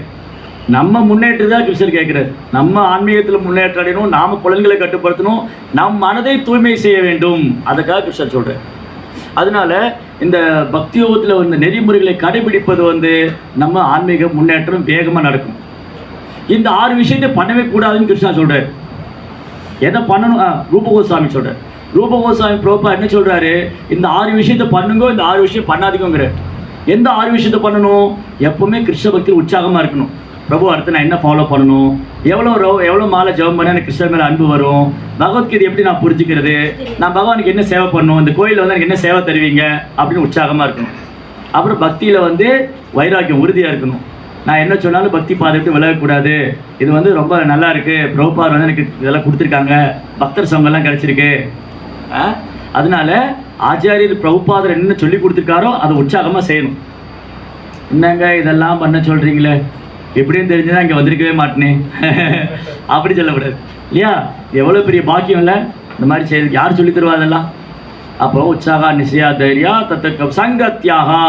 பக்தியில் முன்னேற்றம் அடையணும்னு சொன்னால் பக்தர் அல்லாதவங்க கூட்டத்துக்கு போகக்கூடாது. அவன் என்ன சொல்லுவான், என்ன வாரம் அங்கே போயிடுறேன், இந்த வாரம் சினிமாவுக்கு போனேன் என்ன சொல்லுவான், சினிமா போனேன் என்ன அங்கே டிஸ்கோ டான்ஸ்லாம் இருக்கும் நல்லா இருக்குமே சொல்லுவான்.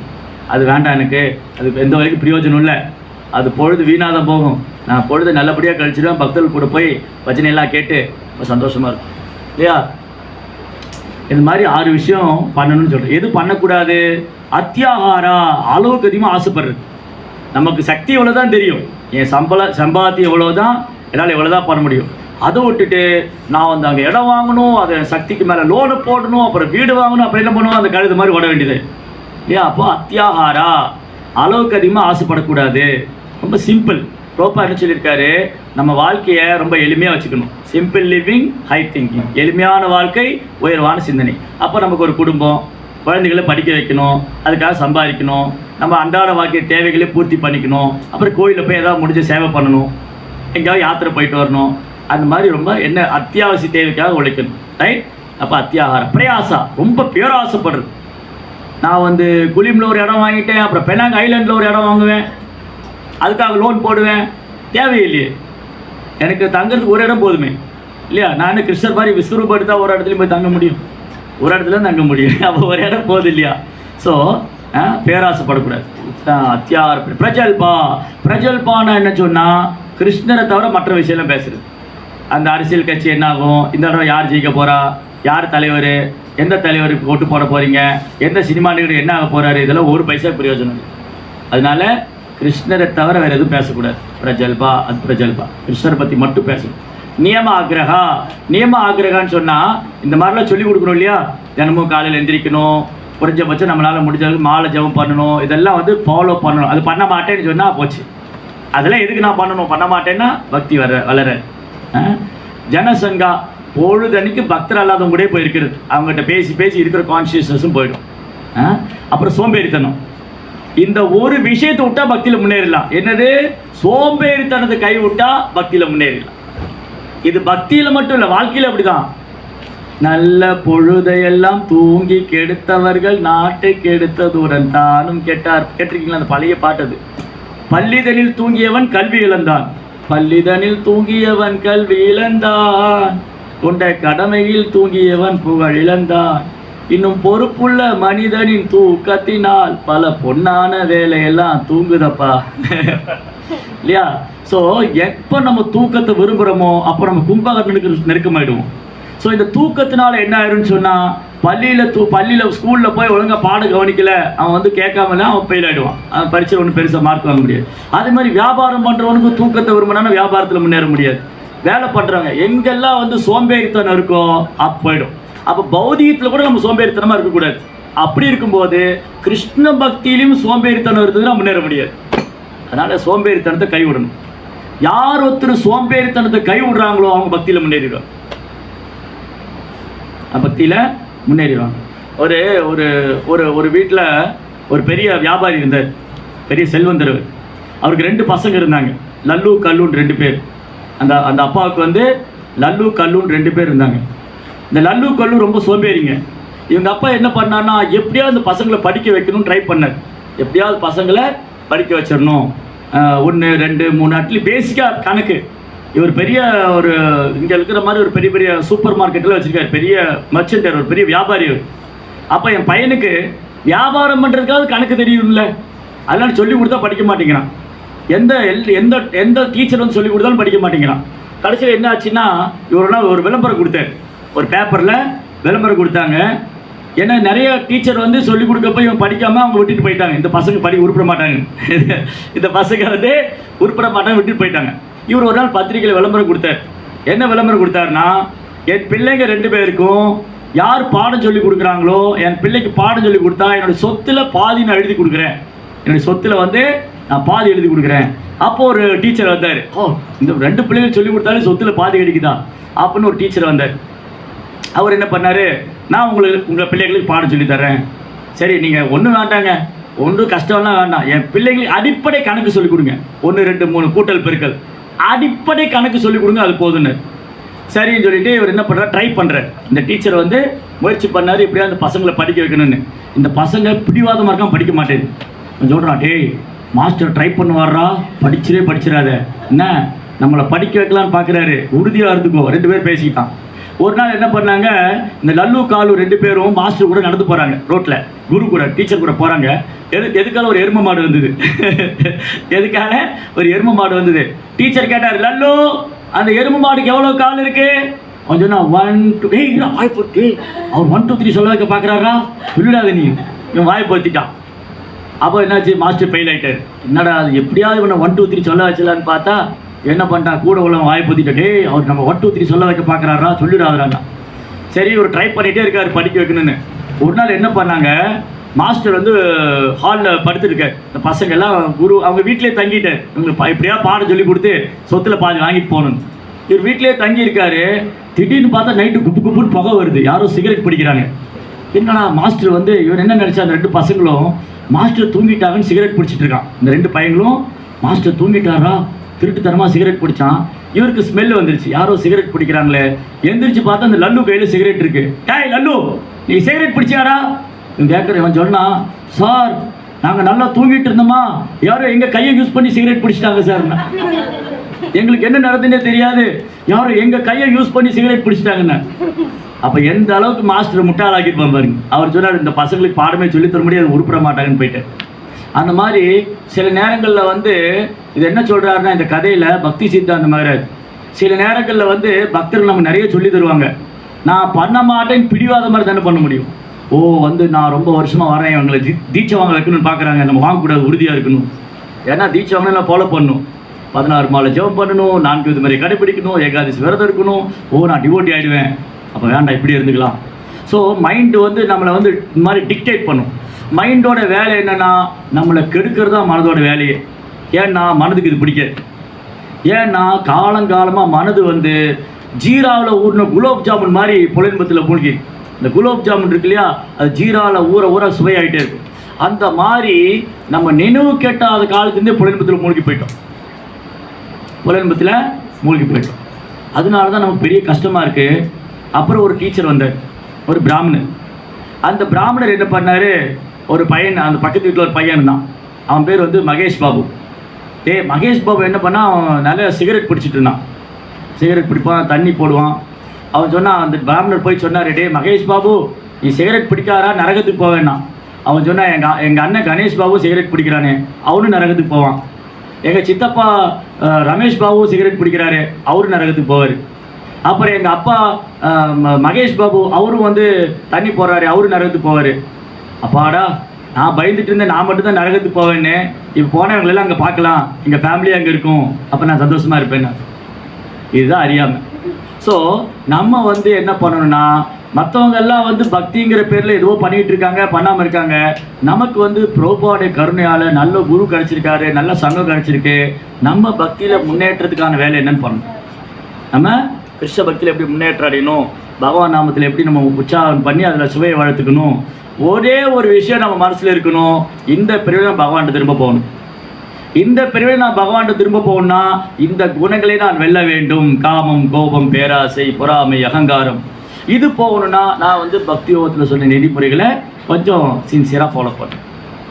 அப்படி பண்ணால் தான் நமக்கு கிருஷ்ண பக்தியில் முன்னேற்றம்.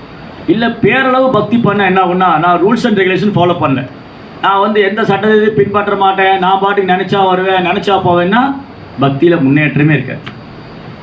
சில நேரம் பார்க்கலாம், நீங்கள் எப்படி இருக்குன்னா, சில பக்தர் ரொம்ப வருஷமாக இருப்பாங்க, 8-10 வருஷமாக இருப்பாங்க, ஆனால் சட்டத்திட்டத்தை பின்பற்ற மாட்டாங்க, சும்மா வருவாங்க போவாங்க. இந்த 2-3 வருஷத்தில் வந்தவங்க சட்டத்திட்டத்தை ஃபாலோ பண்ணி சீக்கிரமாக பக்தியில் முன்னேறிடுவாங்க. பார்த்தீங்களா, அது நல்ல டிஃப்ரென்ஸ் தெரியும். ஒரு 8-10 வருஷமாக இருப்பாங்க, ஆனால் தயங்குவாங்க. ஏன்னா நான் இதெல்லாம் ஃபாலோ பண்ண முடியாது, எனக்கு அவங்க ஒத்து வர மாட்டாங்க, எனக்கு வீட்டில் ஒத்துக்க மாட்டாங்க, எனக்கு அது ஒத்து வர, ஏதாவது காரணம் சொல்லி சாக்கு போக்கு சொல்லி அதை தள்ளி போட்டுக்கிட்டே இருக்கும். ஒரு சிலர் பாருங்கள், அவங்க வந்து பகவான்கிட்ட பிரார்த்தனை பண்ணுவாங்க, பகவானே நான் கிருஷ்ண பக்தி எடுத்துக்கிட்டேன், என் மனைவிக்கு இது பிடிக்கல, ஆனாலும் வந்து நான் வந்து அவங்ககிட்ட அன்பாக நடந்து அவங்களுக்கும் இந்த இது வரணும் அப்படின்னு சொல்லி நான் வந்து அந்த கஷ்டத்தையெல்லாம் பொறுத்துக்கிட்டு. சிலப்போ என்ன ஆகுன்னா, கணவர் பக்தராக இருப்பாங்க, மனைவி பக்தி பண்ண மாட்டாங்க. இல்லை மனைவி பக்தராக இருப்பாங்க, கணவர் பக்தி பண்ண மாட்டாங்க. கணவன் மனைவி பக்தராக இருந்தால் பிள்ளைங்க பக்தி பண்ண மாட்டாங்க. பிள்ளைங்க பக்தராக இருந்தால் அவங்க அப்பா அம்மா பக்தி பண்ண மாட்டாங்க. அப்போ இது ஒரு அன்மேட்சிங் சுச்சுவேஷன், ஒரு பொருத்தம் இல்லாத சூழ்நிலை. அப்போ என்ன பண்ணணும், அப்போ வந்து நம்ம அதை டாலரேட் பண்ணி அங்கே வீட்டில் போய் சண்டையெல்லாம் போடக்கூடாது. ஓ நான் கிருஷ்ண பக்தன், என்ன வீட்டில் இதை பண்ணுறேன் அதை பண்ணுறேன் சண்டையெல்லாம் போடக்கூடாது. ஸோ என்ன பண்ணணும், பொறுத்து கொள்ள பழகும். அப்புறம் அவங்ககிட்ட அன்பாக நடந்துக்கணும். அப்புறம் பகவான்கிட்ட பிரார்த்தனை செய்யணும். நான் இதெல்லாம் பின்பற்றணும்னு ஆசையாக இருக்குது, எனக்கு நான் கிருஷ்ண பக்தியில் முன்னேற்றம் அடையணும், இந்த பிரிவில் நான் பகவான்கிட்ட போகணும், கிருஷ்ணா எனக்கு உதவி பண்ணுங்க, பிரபுபாதா எனக்கு உதவி பண்ணுங்க அப்படி சொல்லி நம்ம சின்சியராக ட்ரை பண்ணோன்னா நம்ம முயற்சி பண்ணுறோம். முயற்சி தான் நம்ம கையில், ரிசல்ட் எல்லாம் அவங்க கையில் இல்லையா? அப்போ பக்தர் ஆகணும் நம்ம முயற்சி முதல்ல நம்ம ஆசைப்படணும். இப்போ நம்ம எல்லாருமே பயிற்சி பண்ணுற பக்தர்களாக இருக்கும். இந்த பக்திக்கு சாதனா பக்தின்னு பேர், அல்லது வைத்தி பக்தி. சாதனா பக்தி அல்லது வைத்தி பக்தின்னு சொன்னால் எனக்கு பகவான் மேலே பூர்ணமான அன்பெல்லாம் இல்லை, ஆனால் கொஞ்சம் அன்பு இருக்குது, அது வளர்கிறதுக்காக முயற்சி பண்ணுறேன். அந்த அன்பு வளரணும். அப்போ கிருஷ்ணரை பற்றி கேட்டுகிட்டே இருக்கணும், படிக்கணும், ஜெபிக்கணும், இதெல்லாம் பண்ணுறோம் இல்லையா? இது படிப்படியாக எங்கே கொண்டு போய் விடும், சாதனா பக்தியிலேருந்து அப்படியே வளர்ந்து வளர்ந்து வளர்ந்து இயல்பான பக்தராயிரும். அப்போ இயல்பான பக்தர் ஆகிட்டோன்னு சொன்னால் நம்மளால் கிருஷ்ணருக்கு சேவை பண்ணாமல் இருக்க முடியாது, ஜெபம் பண்ணாமல் இருக்க முடியாது, பாகவதம் படிக்காமல் இருக்க முடியாது, சேவை பண்ணாமல் இருக்க முடியாது, பக்தர்களை பார்க்காம இருக்க முடியாது, சத்சங்கத்துக்கு போகாமல் இருக்க முடியாது. அப்படியே மனசெல்லாம் அடிச்சுக்கும், ஐயோ எனக்கு போகலையே, சேவை பண்ணலையே, எனக்கு பிரசாதம் சாப்பிட்லையே அப்படின்னு அந்த ஃபீலிங் வர ஆரம்பிச்சுன்னு வச்சுக்கோங்களேன். அப்போ கொஞ்சம் பக்தியில் நமக்கு டேஸ்ட் வந்துச்சுன்னா, சத்சங்கத்துக்கு போகலைன்னா அழணும், பிரசாதம் கிடைக்கலாம் ஏங்கணும், பக்தர் சங்கம் கிடைக்கலன்னா ஏங்கணும், நாம ஜபிக்கும் போது கண்ணில் கண்ணீர் வரணும். இப்போ தூக்கம் தான் வருது, அப்போ இன்னும் நமக்கு நாமத்தில் இன்னும் ருச்சி வரல இல்லையா? அப்போது தொடர்ந்து ப்ராக்டிஸ் பண்ணிகிட்டே இருக்கணும். நம்ம பியூரிஃபை ஆகணும். தூய்மை ஆக ஆக பக்தி சேவையினாலே நம்ம தூய்மைப்படுத்தக்கூடியது பிரபுபாத் சொல்கிறேன். அப்போது பிரபுபாத் சொல்லிக் கொடுத்த விஷயங்களை, அந்த பக்தியோகத்து ஒழுக்க நெறிகளை, சட்ட திட்டங்களை நாம் பின்பற்றும் போது கொஞ்சம் கொஞ்சமாக பக்தியில் வளர்ச்சி அடைஞ்சு அப்போ இயல்பாகவே நம்ம பக்தராயிடும். அப்போ யாரும் சொல்ல வேண்டாம், நீங்கள் சத் சங்கத்துக்கு வாங்க, சேவை பண்ணுங்கள், சாண்டிங் பண்ணுங்கள், பாகவதம் படிங்க, கிருஷ்ணரை பற்றி கேளுங்க, யாருமே சொல்ல வேண்டாம். அது ஆட்டோமேட்டிக்காக நடக்கும், இயல்பாக நடக்கும். அதனால் நம்ம இயல்பான பக்தர் ஆகணும். ஓகே, அப்படின்னா நம்ம இன்றைக்கி பிரபுபாத் நமக்கு என்னென்ன சொல்லி கொடுத்துருக்காரோ அது ஆரம்பத்தில் கொஞ்சம் கஷ்டமாக தெரியும். கிருஷ்ணர் என்ன சொல்கிறாரு, இந்த பௌதிகமான விஷயங்கள் இருக்கு இல்லையா, பௌதிகமான விஷயங்கள் ஆரம்பத்தில் அமிர்தம் மாதிரி இருக்கும், போக போக விஷமாயிடும். ஆனால் கிருஷ்ண பக்தியில் ஆன்மீக விஷயம் பயிற்சி பண்ணும்போது ஆரம்பத்தில் கொஞ்சம் கஷ்டமாக இருக்கிற மாதிரி இருக்கும், போக போக அமிர்தமாகிடும், அது சுவையாக இருக்கும். அது செய்யாமல் அந்த பக்தரால் இருக்க முடியாது, ஹனுமானால் சேவை பண்ணாமல் இருக்க முடியாது, பிரகலாதனால் பகவானை நினைக்காமல் இருக்க முடியாது, மறக்க முடியாது. எப்படின்னா அவங்க அப்படியே கிருஷ்ணருடைய ஸ்மரணத்தில் லயிச்சு போயிட்டாங்க. இன்னும் 9 விதமான பக்தி தோண்டு இருக்குது. கிருஷ்ணரை பற்றி கேட்குறது, அப்புறம் நாம ஜபிக்கிறது, அப்புறம் கிருஷ்ணரை நினைக்கிறது, அவருக்கு சேவை பண்ணுறது, இந்த மாதிரி நிறைய இருக்குது 9 விதமான பக்தி தோண்டு. அப்போது நம்ம இதெல்லாம் ஸ்லோலி ப்ராக்டிஸ் பண்ணிகிட்டே வந்தோம்னா we are now practicing devotee, one day will become perfect devotee. பயிற்சி பண்ணிட்டு இருக்கிற பக்தர்கள் பக்குவமான பக்தராயிரும் இல்லையா? ஒரு மெடிக்கல் காலேஜில் போய் ப்ராக்டிஸ் பண்ண பிகம் டாக்டர், ஒரு லாயர் காலேஜில் போய் லா படிக்க பிகம் டாக்டர், பிகம் லாயர் இல்லையா? அது லா காலேஜில் போய் அந்த லா புக்கு படிக்கணும், மெடிக்கல் காலேஜில் போய் அந்த மெடிக்கல் ப்ராக்டிக்கல் அட்டன் பண்ணணும்.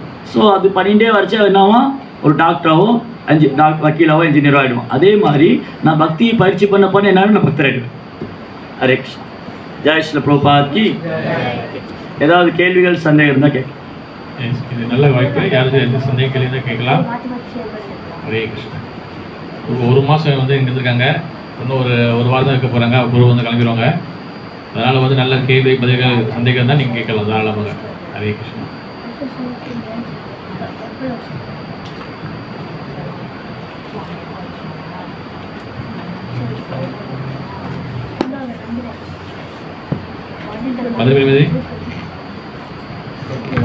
கேள்விகளை நீங்கள் கேட்குறீங்களா, நான் கேட்குறேன்?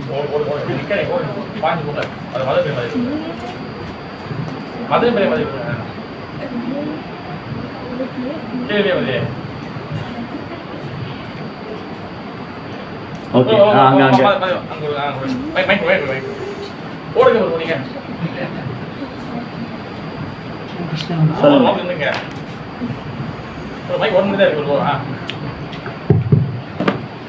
கிருஷ்ணாவும் என்னோட கேள்வி என்னன்னா, ஏகாதசிக்கு இந்த நட்ஸ் சாப்பிடலாங்க?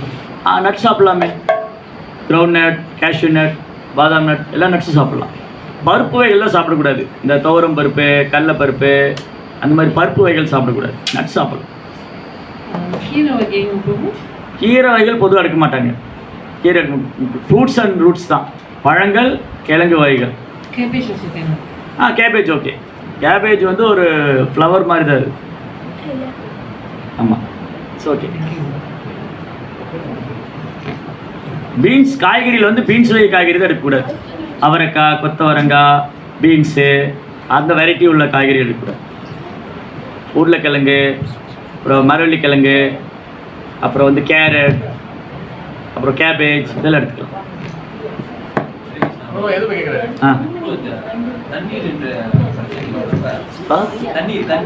அவர் மைக் கொடுங்க. எந்த தண்ணி?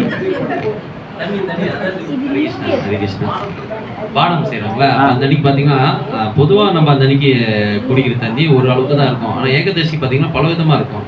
அதுல என்னன்னா சீரகம் போடுவாங்க, மல்லி போடுவாங்க. மல்லி போடக்கூடாது, சீரகம் போடலாம். சீரகம் வந்து தானியத்துல வராது. பெருஞ்சீரகம் போடக்கூடாது, சின்ன சீரகம் மட்டும் யூஸ் பண்ணலாம். பொதுவாக வந்து நான் வந்து என்ன கேட்டால் என்ன அட்வைஸ் பண்ணுவேன்னா, நான் ஒரே வார்த்தை சொல்லுவேன். என்ன கேட்டால் ஏகாதசி அன்னைக்கு நீங்கள் வந்து குக் பண்ண ஐட்டம் சாப்பிடாதீங்கன்னு சொல்லிவிடுவாங்க. பழங்கள் சாப்பிட்டுக்கோங்க அந்த மாதிரி ஏதாவது. ஏன்னா குக் பண்ணுற ஐட்டத்துலேயும் ரொம்ப கேர்ஃபுல்லாக இருக்கணும். ஏதாவது ஒரு கிரெயின் மிக்ஸ் ஆச்சுன்னா அது போயிடும், வீணாக போயிடும். இல்லை நீங்கள் என்ன பண்ணணும், செப்பரேட்டாக அதுக்கான திங்ஸ் எல்லாம் வச்சுக்கணும். சால்ட்டு, ஜீரகம் இதெல்லாம் செப்பரேட்டாக வச்சுக்கணும். நீங்கள் டெய்லி யூஸ் பண்ணுறதுல ஒரு கடுகு விழுந்துட்டா கூட அது போயிடும், ஏகாதசி பிரேக் ஆகிடும். அதனால் ஏகாதசி அன்னைக்கு உள்ள குக்கிங் பண்ணுற ஐட்டம் நீங்கள் தனியாக வச்சுக்கணும். ஒரு டப்பாவில் போட்டு அது ஏகாதசிக்குமே பைக்கிற மாதிரி வச்சுக்கணும். சில இதில் ஏவன அரிசி கொடுக்குறோம். ஆனால் ஏவன அரிசியில் வந்து என்ன அரிசி? ஏவன அரிசி, ஜவ்வரிசி. ஜவ்வரிசியில் என்ன பிரச்சனைன்னு சொன்னால் அது எப்படி மேனுஃபேக்சரிங் பண்ணுறாங்கன்னு தெரியல. சில விஷயங்கள் வந்து தயாரிக்கும் போது என்ன பண்ணுறான்னா வந்து அது வந்து ஏதாவது மைதா கிட்ட ஆட் பண்ணிட்டான்னா உங்களுக்கு தெரியாது. இந்தியாவில் சில இடத்துல அப்படி பண்ணுறதா கேள்விப்பட்டேன். ஜவ்வரிசி வந்து குலையக்கூடாதுன்னு சொல்லி அதில் மைதா ஆட் பண்ணுறாங்க, அந்த ஃபினிஷிங் வரணும் அப்படின்னு மாதிரி சில இடங்கள் இருக்குது. அதனால தான் சொல்கிறது குக் பண்ணுற ஐட்டமே ப்ராப்ளம் தான். அதனால் மோஸ்ட்லி ரொம்ப முக்கியமாக என்ன பண்ணலான்னா, நீங்கள் ஃப்ரூட்ஸ் மட்டும் சாப்பிட்டுக்கிறது நல்லது. இல்லை முடியாதுன்னு சொன்னால் இந்த மாதிரி கிழங்கு வேக வச்சு சாப்பிட்டுக்கலாம். அப்புறம் வேர்க்கடலை, நிலக்கடலை இருக்குல்ல, அதை வேக வச்சு சாப்பிட்டுக்கலாம். கூடுமான வரைக்கும் ஏகாதசி அன்னைக்கு சிம்பிளாக சாப்பிட்றது நல்லது. ஏகாதசி அன்னைக்கு ஃபாஸ்டிங், நாட் ஃபீஸ்டிங். இங்கே ஏகாதசி ஃபீஸ்ட் ஆக்கிடுறாங்க. ஏகாதசி கேக்கு, ஏகாதசி தோசை, ஏகாதசி ஹல்வா, ஏகாதசி பரோட்டா, ஏகாதசி நாசிலமா. அப்போ அது ஃபாஸ்டிங் கிடையாது, ஃபீஸ்ட்டு. ஃபாஸ்டிங்கில் விரதம் இருக்கணும். அப்போ என்ன செய்யணும், சிம்பிளாக அதை 2-3 ஃப்ரூட்ஸ் சாப்பிட்லாம், கொஞ்சம் கிழங்கு சாப்பிட்டுக்கலாம். இதெல்லாம் சாப்பிடாமல் இருக்க முடியும்னாலும் இருந்துக்கலாம், அவ்வளோதான். மெயினாக ஏகாதசி அன்னைக்கு கூடுதலாக நேரம் கிருஷ்ணரை நினைக்கணும். நீங்கள் சமைச்சிட்டு பாத்திரம் கழுவிட்டு வந்து எப்படி கிருஷ்ணரை நினைச்சிட்டு. ஆமாம், குக் பண்ணக்கூடாது. ஏகாதசி அன்னைக்கு சிம்பிளாக வச்சுக்கணும். பிரசாதம் சிம்பிளாக இருக்கணும். இந்த மாதிரி ஒரு வேளை ஃப்ரைடே ஏகாதசி வந்துச்சுன்னா கெஸ்ட்டுக்கு நீங்கள் பிரசாதம் கொடுக்கலாம். நம்ம வந்து சிம்பிளாக ஏதாவது சாப்பிட்டுக்கணும். ஏகாதசி வந்து ஃப்ரைடே வந்து ப்ரோ டெம்பிளில் போனால் விதவிதமாக பிரசாதம் போடுங்க எல்லாம் ஊற்றுங்க, அதை சப்ஜி ஊற்றுங்க, அதை ஊற்று, இதை ஊற்று. என்ன ஃபாஸ்டிங் அது? அது ஃபாஸ்டிங் அது. ஸோ விரதம் வந்து கூடுமான வரைக்கும் நல்ல, உங்களுக்கு ஹெல்த்து நல்லா இருக்கா, உங்கள் ஹெல்த்து நல்லா இருந்தால் நீங்கள் நல்லபடியாக விரதம் இருக்கலாம். ஸோ என்னென்னா ஏகாதசி விரதம் இருக்கிற ஒரு அட்வான்டேஜ் என்னென்னா, நீங்கள் பக்தர் சங்கத்தில் வந்தீங்கன்னா உங்களால் விரதம் இருக்க முடியும். வீட்டில் தனியாக இருந்தால் சொல்லுவோம் உனக்கு பசிக்கிற மாதிரி இருக்கே, நீ எதாவது சாப்பிட்டுக்கோ. நீங்கள் கோயிலில் வந்து நீங்கள் வச்சுக்கோங்களேன், அப்போ உங்களுக்கு பசி தெரியாது. பக்தர்கிட்ட பேசிகிட்டு இருப்போம், கிளாஸ் கேட்போம், கீர்த்தன் போடுவோம், ஆர்த்தி போப்பெல்லாம் மறந்து போய்ட்டு சேவை பண்ணிகிட்டு இருக்கும். ஸோ என்ன பண்ணணும், ஏகாதசி அன்னைக்கு மைண்டை வந்து என்கேஜ் பண்ணிக்கிட்டே இருக்கணும். மைண்டு நீங்கள் சும்மா வச்சு அதை சொல்லுவோம், நீ விரதம் இருக்க, நீ மைண்ட் கொடுத்துடுவேன்னு சொல்லுவோம். ஆமாம், மனசு சொல்லும், நீ சாப்பிடாம இருக்க, உனக்கு தலை சுற்றுற மாதிரி இருக்கா, நீ ரொம்ப ஸ்ட்ரெயின் பண்ணாத, அப்படி இப்படிலாம் சொல்லும். அதெல்லாம் ஒன்றும் கிடையாது. ஸோ நம்ம வந்து ஏகாதசிக்கு முதல்ல கிருஷ்ணன் ப்ரேயர் பண்ணணும். கிருஷ்ணா, இன்றைக்கி நான் வந்து ஏகாதசி விரதம் இருக்கேன், நல்லபடியாக அந்த விரதம் முடிக்கணும், ஆசீர்வாதம் பண்ணுங்கள். அப்போ ட்ரை பண்ணணும். சிலர் என்ன பண்ணுவாங்க, நான் வந்து சொல்லுவேன் சில பக்தர்கிட்ட, நீங்கள் மதியம் வரைக்கும் சாப்பிடாமல் இருந்து பாருங்கள், அப்புறம் சாயந்தரம் வரைக்கும் இருந்து பாருங்கள், உங்களால் எவ்வளோ நேரம் இருக்க முடியுது. சிலர் சொல்லுவார், நான் மதியம் வரைக்கும் இருந்தேன் பிரபு, அப்புறம் கொஞ்சம் கஷ்டமாக இருந்து நான் தண்ணி குடிச்சிட்டேன், நோ ப்ராப்ளம், அப்புறம் எள்ளி சாப்பிட்டேன், பரவாயில்ல. மதியம் வரைக்கும் ட்ரை பண்ணிங்களே, ஈவினிங் வரைக்கும் ட்ரை பண்ணுமே, நைட் வரைக்கும் ட்ரை பண்ணுமே. So will try our level best. சிலர் வந்து இப்போ மருந்து சாப்பிட்றவங்க இருப்பாங்க, அப்போ என்ன பண்ணுறது, அப்போ அவங்க என்ன சொல்லணும், அந்த மருந்து சாப்பிட்றது கொஞ்சம் ஏகாதசி பிரசாதம் எடுத்து. எனக்கு வந்து அன்றைக்கி மருந்து சாப்பிடலாம் பிரச்சனை இல்லை, நான் அடுத்த நாள் கூட சாப்பிட்டுக்கலாம்னா தேவையில்லை. மருந்து சாப்பிடாம சிலர் வந்து எனக்கு அந்த வியாதி வந்து ஒரு நாள் மருந்து சாப்பிடலாம் ஒன்றும் ஆகாது அப்படின்னா இருந்துக்கலாம், அன்றைக்கி சாப்பிடாமல் இருக்கலாம், மருந்து சாப்பிடாமல் இருக்கலாம். இல்லை எனக்கு அது கட்டாயம் சாப்பிட்டு தான் ஆகணும்னா நம்மளுடைய உடல்நிலையும் சூழ்நிலையும் கருத்தில் கொண்டு நம்ம விரதம் இருக்கும். பிரபுபாதர் வந்து எந்த இடத்துலையுமே விரதத்தை வந்து கட்டாயப்படுத்தலை. நீங்கள்லாம் வந்து தண்ணி கூட குடிக்காமல் இருக்கலாம், நீங்கள் நரகத்துக்கு போயிடுவீங்க அப்படிலாம் சொல்லலை. அதனால் முடியும்னா தண்ணி குடிக்காமல் இருங்க, இல்லை நான் தண்ணி மட்டும் குடிச்சிட்டு இருப்பேன்னா தண்ணி மட்டும் குடிச்சிட்டு இருங்க, இல்லை நான் ஜூஸ் மட்டும் சாப்பிட்டுக்கேன். நம்மளுடைய முதல்ல நம்முடைய மைண்ட் வில் பவர் தான். ஏகாதசி வந்து ஃபஸ்ட்டு கிருஷ்ணனுடைய அனுகிரகம் நம்முடைய முயற்சி. என்னால் இருக்க முடியும்னா இருக்கலாம். அது வந்து நாக்கு சொல்லுவோம், நீ சாப்பிட அது சாப்பிடுது இன்னும் நீ ஏகாதசி தானே, அந்த ஏகாதசி பிரசாதம் தானே கொடுத்துருக்காங்க, ஏகாதசி கேக்கு போடுங்க நீங்கள், என்னங்க அது ஏகாதசி கேக்கு தாங்க போடுங்க நீங்கள், அதெல்லாம் அவாய்ட் பண்ணும்.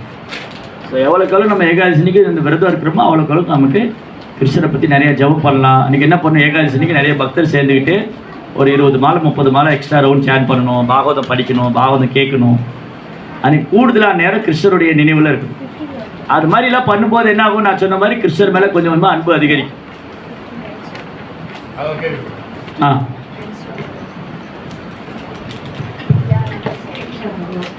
பிரபு, நீங்க சொல்லும்போது சொன்னீங்க இப்போ உள்ள வாழ்க்கையில வந்து ஒரு கழுதை மாதிரி வேலைங்க. ஆமா. ஆனா இப்போ வந்து பிரபு அது இயற்கையே என்னடா வாழ்க்கை, ஒரு பழைய பாட்டு இருக்கு ஸ்கூல்ல படிச்சது, இங்கிலீஷ் பயம் தமிழ்ல சொல்றேன். என்னடா வாழ்க்கை என்றுமே கவலை, ஆடு போல் மாடு போல் அடியேன்னு மரக்கிளை நிற்கவோர் கணவன். ஆடு மாடு கூட ஒரு ஓரமாக நின்று சாப்பிடுது. நீங்கள் மனுஷனுக்கு அதுக்கும் நேரம் இல்லை. ஃபாஸ்ட் ஃபுட்னு ஓடிக்கிட்டே சாப்பிட்றான், ட்ரெயினில் போகும்போது சாப்பிட்றான், பஸ்ஸில் போகும்போது சாப்பிட்றான், நின்று சாப்பிட்றான், நடந்து சாப்பிட்றான்.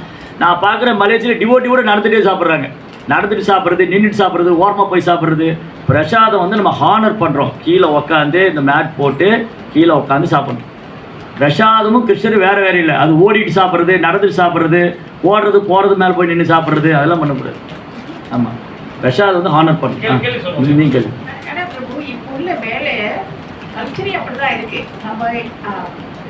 அது யார் உருவாக்குனா, அந்த சூழ்நிலை யார் உருவாக்குனா, நம்மளே தான் உருவாக்கிக்கிட்டோம் இல்லையா. நம்ம என்ன பண்ணுறோம், பாகவதர் சொல்லியிருக்கு, இங்கே ஒரு சிலந்தி பூச்சி இருக்கு இல்லையா, அது கூடு கட்டி அதில் அதே மாட்டிக்கும், வெளியில் போக முடியாது. அந்த மாதிரி நம்ம அந்த ஒரு சூழ்நிலை உருவாக்கிட்டோம்.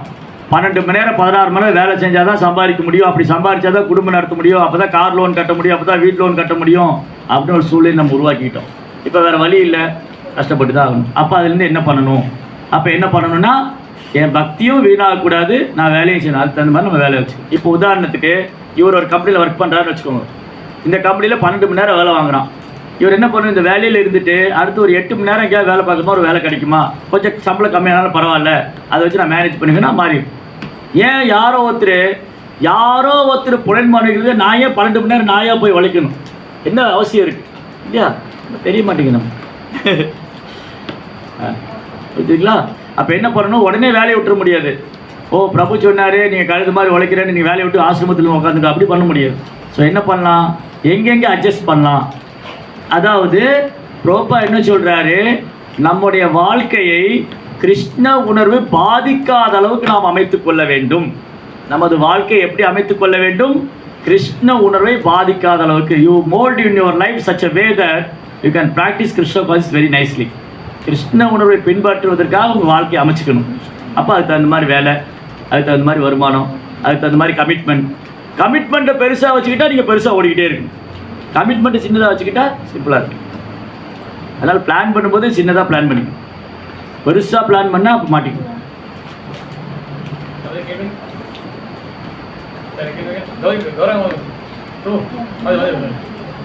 இல்லை கேட்க கொடுங்க, கட்டாயப்படுத்தி கொடுக்காதீங்க, அதான் கேட்கணும்னா கேளுங்க.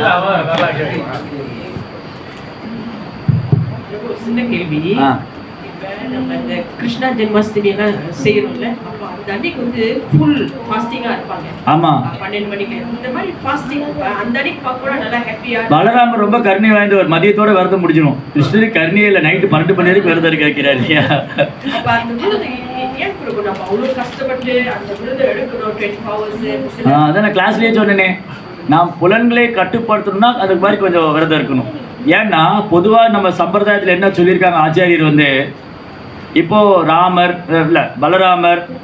பலராமர் நித்யானந்த பிரபு பகவானுடைய அவதாரத்தை பொறுத்து இருக்குது. இப்போ பகவான் மதியத்துக்குள்ளே அவதரிச்சிருந்தாருன்னா மதியம் வரைக்கும் விரதம் இருப்போம். இப்போ கௌரங்கர், சைத்தன்ய மகாபிரபு, நரசிம்மர்லாம் சாயந்தரம் அவதரிச்சாங்க, அப்போ சாயந்தரம் வரைக்கும் விரதம் இருப்போம். கிருஷ்ணர் என்ன பண்ண நடுராத்திரியில் வந்துட்டார், அதனால நம்ம நடுராத்திரி வரைக்கும் விரதம் இருக்கும். அதனால ஸோ பகவானுடைய அவதாரம் வந்து அந்த மிட் நைட் வரைக்கும் இருக்கிறனால நம்ம மிட் நைட் வரைக்கும் ஃபாஸ்டிங் இருக்கும், 12 மணி வரைக்கும். அப்புறம் அபிஷேகம்லாம் முடிச்சு சாப்பிடுவோம். அப்புறம் சூரியன் அஸ்தமனம் ஆனதுக்கப்புறம் நம்ம தானியம் சாப்பிடக்கூடாது. அப்போ என்ன பண்ணுவோம், ஏகாதசி பிரசாதம் மாதிரி சாப்பிடணும். இப்போ நரசிம்ம சதுர்தசி, கௌரி பூர்ணிமா, ஜென்மாஷ்டமி இதுக்கெல்லாம் நம்ம என்ன பண்ணுவோம், ஏகாதசி பிரசாதம் மாதிரி கொடுப்போம், தானியம் சாப்பிடக்கூடாது. அப்போ என்ன ஆகும்னா நீங்கள் லேட்டாக வந்து விரதம் வந்து லேட்டாக சாப்பிடும்போது நீங்கள் தானியம் சாப்பிட்டீங்கன்னா செரிமானம் ஆக டைம் ஆகும். சம்டைம் அது ஒரு ஹெல்த் இஷ்யூ வரும். அதனால் என்ன பண்ணுவோம், சீக்கிரமாக டைஜஷன் ஆகும். ஃப்ரூட்ஸு இதெல்லாம் ஜூஸ் எல்லாம் சாப்பிட்டா உங்களுக்கு சீக்கிரம் டைஜஷன் ஆகும். அதனால் இரவு நேரம் வந்து விரதம் இருக்கும்போது நம்ம இந்த மாதிரி உணவுகளை சாப்பிட்டுக்கணும். சீக்கிரமாக எளிதில் செரிமானம் ஆகக்கூடிய உணவுகள்.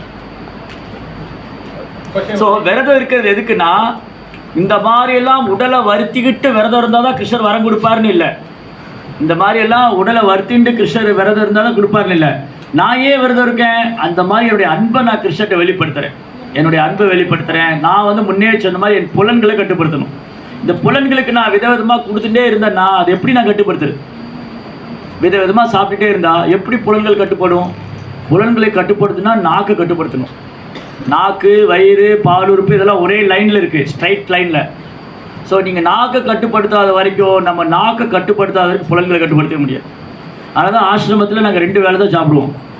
நீங்கள் இஸ்கான் டெம்பிளில் நீங்கள் மாயப்பூர் போனாலும் சரி, விருந்தாவன் போனாலும் சரி, எல்லாரும் 2 வேளை தான் ஆசிரமத்தில் பிரசாதம். காலையில் 9:30 மணிக்கு, சாயந்தரம் 4:30 மணிக்கு. அப்புறம் நோ பிரசாதம். நைட்டு வேறு வேலை பிரம்மச்சாரிக்கு பசிக்குதுன்னு சொன்னால் ஒரு பால் பொரி சாப்பிட்டுக்கலாம். கொஞ்சம் ஒரு டம்ளரில் பால் இருக்கும், கொஞ்சம் பொரி இருக்கும், என்ன சாப்பிட்டுக்கலாம். அவ்வளோதான் வேணுங்கிறவங்க. இவ்வளோ தான் 2 வேளை தான் பிரசாதம் ஆசிரமத்தில். வெளியில் உள்ளவங்க அங்கங்கே போய் சாப்பிடுவாங்க, ஹோட்டலில் சாப்பிடுவாங்க, அங்கே ரெஸ்டாரண்ட்டில் சாப்பிட்டுக்குவாங்க. இஸ்கான் அங்கே எல்லாம் ரெஸ்டாரண்ட் எல்லாம் இருக்குது மாயப்பூரில், அங்கெல்லாம் சாப்பிடுவாங்க. பட் பிரம்மச்சாரியோட ஃபுட்டு இதுதான், ஒரு நாளைக்கு 2 வேளை தான். அப்போது கிரகஸ்தரும் அதே மாதிரி தான். நம்ம ஒரு நாளைக்கு 2 வேளை அப்படி 3 வேளை 3 வேளை சாப்பிட்டாலே அவன் போகின்னு சொல்லியிருக்கு. 3 வேளை சாப்பிட்டா அவன் போகி. 4 வேளை சாப்பிட்டா நீங்கள் கொஞ்சம் பணம் டாக்டர்கிட்ட எடுத்து வச்சுக்கணும். 5 வேளை சாப்பிட்டா உங்களுக்கு நீங்கள் தான் துரோகியே. அப்புறம் 6 வேளை 7 ஓடும் நடக்கும்போதெல்லாம் சாப்பிட்றதெல்லாம் கணக்கிலே கிடையாது. சிலர் இந்த மாவரைக்கிற மெஷின் மாதிரி சாப்பிட்டுக்கிட்டே இருப்பாங்க எதையாவது, அதெல்லாம் லிஸ்ட்லேயே கிடையாது. அதனால் தஸ்மாத் யோகி பவார்ஜுனா, நீ யோகி ஆகணும் அர்ஜுனாங்கிற. யோகி ஆகணும்னா 2 வேளை தான் சாப்பிடணும். அட்லீஸ்ட் ஒரு 3 வேளை சாப்பிட்டுக்கலாம். சரி, எனக்கு ஹெல்த் இஷ்யூ இருக்குது, நான் 2 வேளை சாப்பிடாமல் இருக்க முடியாது, நான் 3 வேளை சாப்பிட்டுக்கிறேன்னா அப்போ அதுக்கு டைம் இருக்குது. காலையில் 9 மணி, மதியம் 1 மணி, சாயந்தரம் கூடுமான வரைக்கும். இப்போ நம்ம தப்பு பண்ணுறோம், நம்ம 9:30 மணிக்கு சாப்பிட்றோம், ரொம்ப தப்பு. ஆனால் அது பண்ணக்கூடாது, வழி இல்லை. ஏன்னா இந்த மாதிரி ஆளை கூப்பிட்டா பேசிகிட்டே இருப்பாங்க. 8 மணி கொடுக்க வேண்டிய பிரசாதத்தை 9:30 மணிக்கு கொடுப்பாங்க. என்ன பண்ணுறது? என்னைக்கா ஒரு நாள் தான் பண்ணேன். அது ரிவர்ஸில் ஆகிட்டு பிரசாதம் சாப்பிட்டா தூக்கம் வரும், கிளாஸ் கேட்டால் தூங்கிடுவாங்க. அதனால ஆமாம், என்ன பண்ணுறதுன்னா ஓகே, இந்த மாதிரி ஏதோ ஒரு நாள் அட்ஜஸ்ட் பண்ணலாம். சரி, வேறு வழி இல்லை. இன்றைக்கி வந்து பாருங்கள், இந்த சாமி பேசி 9:30 மணி ஆக்கி விட்டாரு. அவரும் வந்து சொன்னார் 8 மணிக்கு சாப்பிட்டு, இப்போ அவரும் 9:30 மணிக்கு சாப்பிட்டுருக்கு. ஆக்சுவலி வந்து சூரியன் அஸ்தமனம் ஆனதுக்கப்புறம் நம்ம சாப்பிடக்கூடாது, செரிமானம் ஆகாது. அப்போ என்ன பண்ணணும்னா அட்லீஸ்ட்டு ஒரு 7 மணிக்குள்ளேயா சாப்பிட்டு முடிக்கணும். நைட்டு டின்னர் சாப்பிட்றது வந்து ஒரு 7 மணிக்கு. ஏன் 7-7:30 மணிக்குள்ளே சாப்பிட்டு முடிக்கணும்னு சொன்னால், நம்ம சாப்பிட்ற உணவு செரிமானம் ஆக 4 மணி நேரம் ஆகும். வெஜிடேரியனாக இருந்தால், வெஜிடேரியன் உணவாக இருந்தாலும் நீங்கள் சாப்பிட்ட உணவு செரிமானாக 4 மணி நேரம். காலையில் 9 மணிக்கு சாப்பிட்டா 10, 11, 12, 1 கரெக்டாக 1 மணிக்கு பசிக்க ஆரம்பிச்சிடும். 1 மணிக்கு சாப்பிட்டீங்கன்னா 2, 3, 4, 5, 6 மணிக்கு பசிக்க ஆரம்பிச்சிடும் இல்லையா?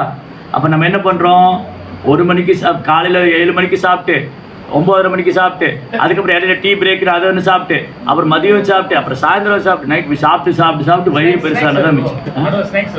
ஆமாம், இடையில ஸ்நாக்ஸ் வேறு இல்லையா? அப்போ என்ன பண்ணணும், இதெல்லாம் கண்ட்ரோல் பண்ணணும். அப்போ என்ன பண்ணணும், கூடுமான வரைக்கும் சாயந்தரம் நேரமாக சாப்பிடணும். இன்றைக்கி விட்டுருங்க, பட் நீங்கள் வீட்டில் ப்ராக்டிஸ் பண்ணுங்கள். சண்டரில் வரும்போது இந்த மாதிரி யாரோ கெஸ்ட்டு வருவாங்க, பேசுவாங்க. ஏன்னா எப்பயாவது ஒருக்கா வரோம், அப்படி பேசுவோம். அதனால் என்ன ஆகுனா கொஞ்சம் டைம் ஆகிடும். ஸோ நீங்கள் வீட்டில் என்ன ப்ராக்டிஸ் பண்ணணும்னு சொன்னால், கூடுமான வரைக்கும் நேரமாக சாப்பிட்டு முடிச்சிடணும். ஏன்னா நைட்டு நமக்கு ஒரு வேலையும் கிடையாது. சாப்பிட்டு முடிச்சுக்க பிறகு மலையை வெட்ட போகிறீங்களா, இல்லை மூட்டை தூக்க போகிறீங்களா, மலை ஏறுவீங்களா? ஒன்றும் கிடையாது. சாப்பிட்ட உடனே போய் வல்லாது படுக்க வேண்டியது. சாப்பிட்ட உடனே படுத்தா என்ன ஆகுன்னா தூக்கம் வராது. நல்ல வயிறு ஃபுல்லாக சாப்பிட்டுட்டு படுத்திங்கன்னா தூக்கம் வராது. ஏதோ கனவெல்லாம் வரும், வாமிட்டிங் வர்ற மாதிரி இருக்கும், இந்த மாதிரிலாம் நடக்கும். அதனால் கூடுமான வரைக்கும் ஆமாம். அப்புறம் காலையில் எழுந்திரிக்க முடியாது. நீங்கள் நைட்டு லேட்டாக சாப்பிட்டீங்கன்னா காலையில் எழுந்திரிக்க முடியாது. ரொம்ப டயர்டாக இருக்கும், சாண்டிங் தூக்கமாக வரும், கான்சன்ட்ரேட் பண்ண முடியாது. அதனால் அந்த ஃபுட்டை வந்து உணவு கட்டுப்படுத்தவில்லைன்னு சொன்னால் எல்லாம் கஷ்டம். ஆனால் உணவு கட்டுப்பாடு ரொம்ப ரொம்ப அவசியம். நிறைய வியாதி கூட கண்ட்ரோல் ஆகிடும் உணவு கட்டுப்படுத்தினா. போடுங்க, இன்னும் சம்பாவில் ஊற்றுங்க இன்னும். அதில் என்னையே எலிப்பு போடல, நீங்கள் போடுங்க எரிப்பை ஊற்றுங்க. அடித்து சாப்பிட்டு கழுத்து வரைக்கும் சாப்பிட்டு இப்படி புஞ்சா வாமிட்டு வந்துடும். அவ்வளோதான், லைஃபே முடிச்சு போய். சம்பாவில் ஊற்றுங்க, கறி குழம்பு போடுங்க, மீன் வைங்க, மீன் கறி வைங்க, தவு பெருசாக போடுங்க. தவு சாப்பிட்டா டைஜஷனே ஆகாது. ப்ரோ சம்பார் என்பது தமிழ்நாட்டில் இருக்கா ப்ரோ? இல்லை இல்லை அது அந்த கான்செப்ட் இல்லை. இல்லை. எனிவே ஃபுட்டு வந்து கொஞ்சம் கேர்ஃபுல்லாக இருந்துக்கோங்க. உணவுல தான் எல்லாமே. அதுவும் இன்றைக்கி நம்ம சாப்பிட்றது பூரா விஷம். இயற்கையாக விளைஞ்ச பொருள் எதுவுமே கிடையாது. அதனால் இன்றைக்கி சாப்பிடும்போதே வச்சுக்கணும், கொஞ்சம் பணம் பேங்க்கில் வச்சுக்கோங்க. எப்போ வேணால் நம்ம டாக்டர்கிட்ட கொடுக்க வேண்டியது வரும். அதனால் இன்றைக்கி நம்ம சாப்பிட்றது பூரா விஷத்தை தான் சாப்பிட்றோம். ஒரு நாள் வந்து நம்ம சாப்பிட்ட உணவே மருந்தாக இருந்தது. ஒரு காலத்தில் நம்ம சாப்பிட்ட உணவு மருந்து, இன்றைக்கி சாப்பிட்றது விஷம். ஒரு காலத்தில் உணவே மருந்தாக இருந்து இன்றைக்கி விஷத்தை சாப்பிட்டு மருந்து சாப்பிட்டுட்டு இருக்கோம். அதனால் இன்றைக்கி பாருங்கள், பெரும்பாலான மக்கள் மாத்திரை போட்டு சாப்பிட்றவங்க இருக்காங்க, சாப்பிட்டுட்டு மாத்திரை போடுறவங்க இருக்காங்க. அதனால் நம்ம சிஸ்டம் அப்படி ஆயிடுச்சு. நம்ம எல்லாரும் இந்த சிஸ்டத்துக்குள்ளே கொண்டு வந்துட்டாங்க. இப்படி தான் உங்கள் வாழ்க்கை. நீங்கள் மருத்துவர்கிட்ட போய் தான் ஆகணும், மெடிக்கல் போய் தான் ஆகணும், டேப்லெட் போட்டு தான் ஆகணும், உங்களுக்கு சுகர் வந்தே ஆகும், உங்களுக்கு பிபி வந்தே எல்லாம் வந்து ஆகணுங்கிற சுச்சுவேஷன். அதனால் உணவில் ரொம்ப கவனமாக இருக்குது. உடனே குரூப் வந்து நிறைய ட்ராவல் பண்ணிட்டாங்க, நிறைய வந்துகிட்டே இருக்கிறாங்க. அவரோட ஹெல்த்து நல்லா இருக்கணும், அவங்களோட ப்ராஜெக்ட் நல்லா இருக்கணும். கிட்டத்தட்ட மலேசியாவில் 1 மாதம், கிட்டத்தட்ட வந்து இன்னும் 1 வாரம் தான், 2-3 நாள் நான் கூட்டு போவேன். அவங்க அங்கே அதோட ப்ரூவ் கிளம்பிடுவாங்க. அவர் இன்னும் நல்லா வரணும். என்ன ஆல்சோ ப்ரூவ் வந்து பார்த்தீங்கன்னா இஸ் சன்னியாசிக்கு அப்ளை பண்ணிக்காரு. கொஞ்ச நாள் 1-2 வருஷத்தில் அவர் சன்னியாசி வருவார். பகவான் கருணை இருந்தால் இன்னும் ஒரு 4-5-6 வருஷத்தில் அடுத்த கட்டம் குருவாக வர்றதுக்கு வாய்ப்புகள் இருக்கு. ஓகேவா? அதெல்லாம் நடக்கும், கண்டிப்பாக நடக்கும். அதனால வந்து ப்ரூவ் நல்லபடியாக இன்னும் நல்லா அடுத்த கட்டம் வரணும், நம்மளுக்கு ஒன்று எக்ஸசைஸ் கொடுக்கணும்னு சொல்லி அவருக்கா அவர் ப்ராஜெக்ட் அவர் ஹெல்த்துக்கும் சொல்லி, ஏன்னா இடையில கொஞ்சம் உடம்பு முடியாமல் இருந்தார், கொஞ்சம் டொனேஷன் குத்தே பண்ணி நம்ம இது பண்ணி கொடுத்தோம். ஓகேவா? அதனால அவரோட ஹெல்த்துக்கு ஒரு நல்ல உற்சாகமாக இங்கே நம்ம உற்சாகமாக சொல்கிறது வந்து பிரபு ராதா கோபால்ஜிக்கு வழங்கணும், பகவானுக்கு அங்கே வழங்கணும். ஓகேவா? உற்சாகமாக 1 2 3 ஹரே கிருஷ்ணா கிருஷ்ணா கிருஷ்ணா கிருஷ்ணா ஹரே ஹரே ராமா ஹரே ராமா ராம ராம ஹரே ஹரே. நீங்க ப்ரூவ் மேல அன்பு வந்து எவ்வளவு வச்சுக்கணும் நம்ம காட்டணும் நம்ம. ஓகே, எவ்வளவு உற்சாகமாக ஹரே கிருஷ்ணா கிருஷ்ணா கிருஷ்ணா கிருஷ்ணா ஹரே ஹரே ஹரே ராமா ஹரே ராம ராம ராம ஹரே ஹரே. லாஸ்ட் ஒரு வாட்டி முன்னாடி ஹரே கிருஷ்ணா கிருஷ்ணா கிருஷ்ணா கிருஷ்ணா ஹரே ஹரே ஹரே ராம ராம ராம ஹரே ஹரே. இஸ்கே ஜெகநாத பிரபு கி ஜெய். கொஞ்ச நாள் இஸ் ஹோலினஸா வந்துரும். ஓகே, ஹரி கிருஷ்ணா. அதெல்லாம் தகுதி. Okay, thank you so much. Okay, இந்த தர்ஷன் சொல்லிட்டு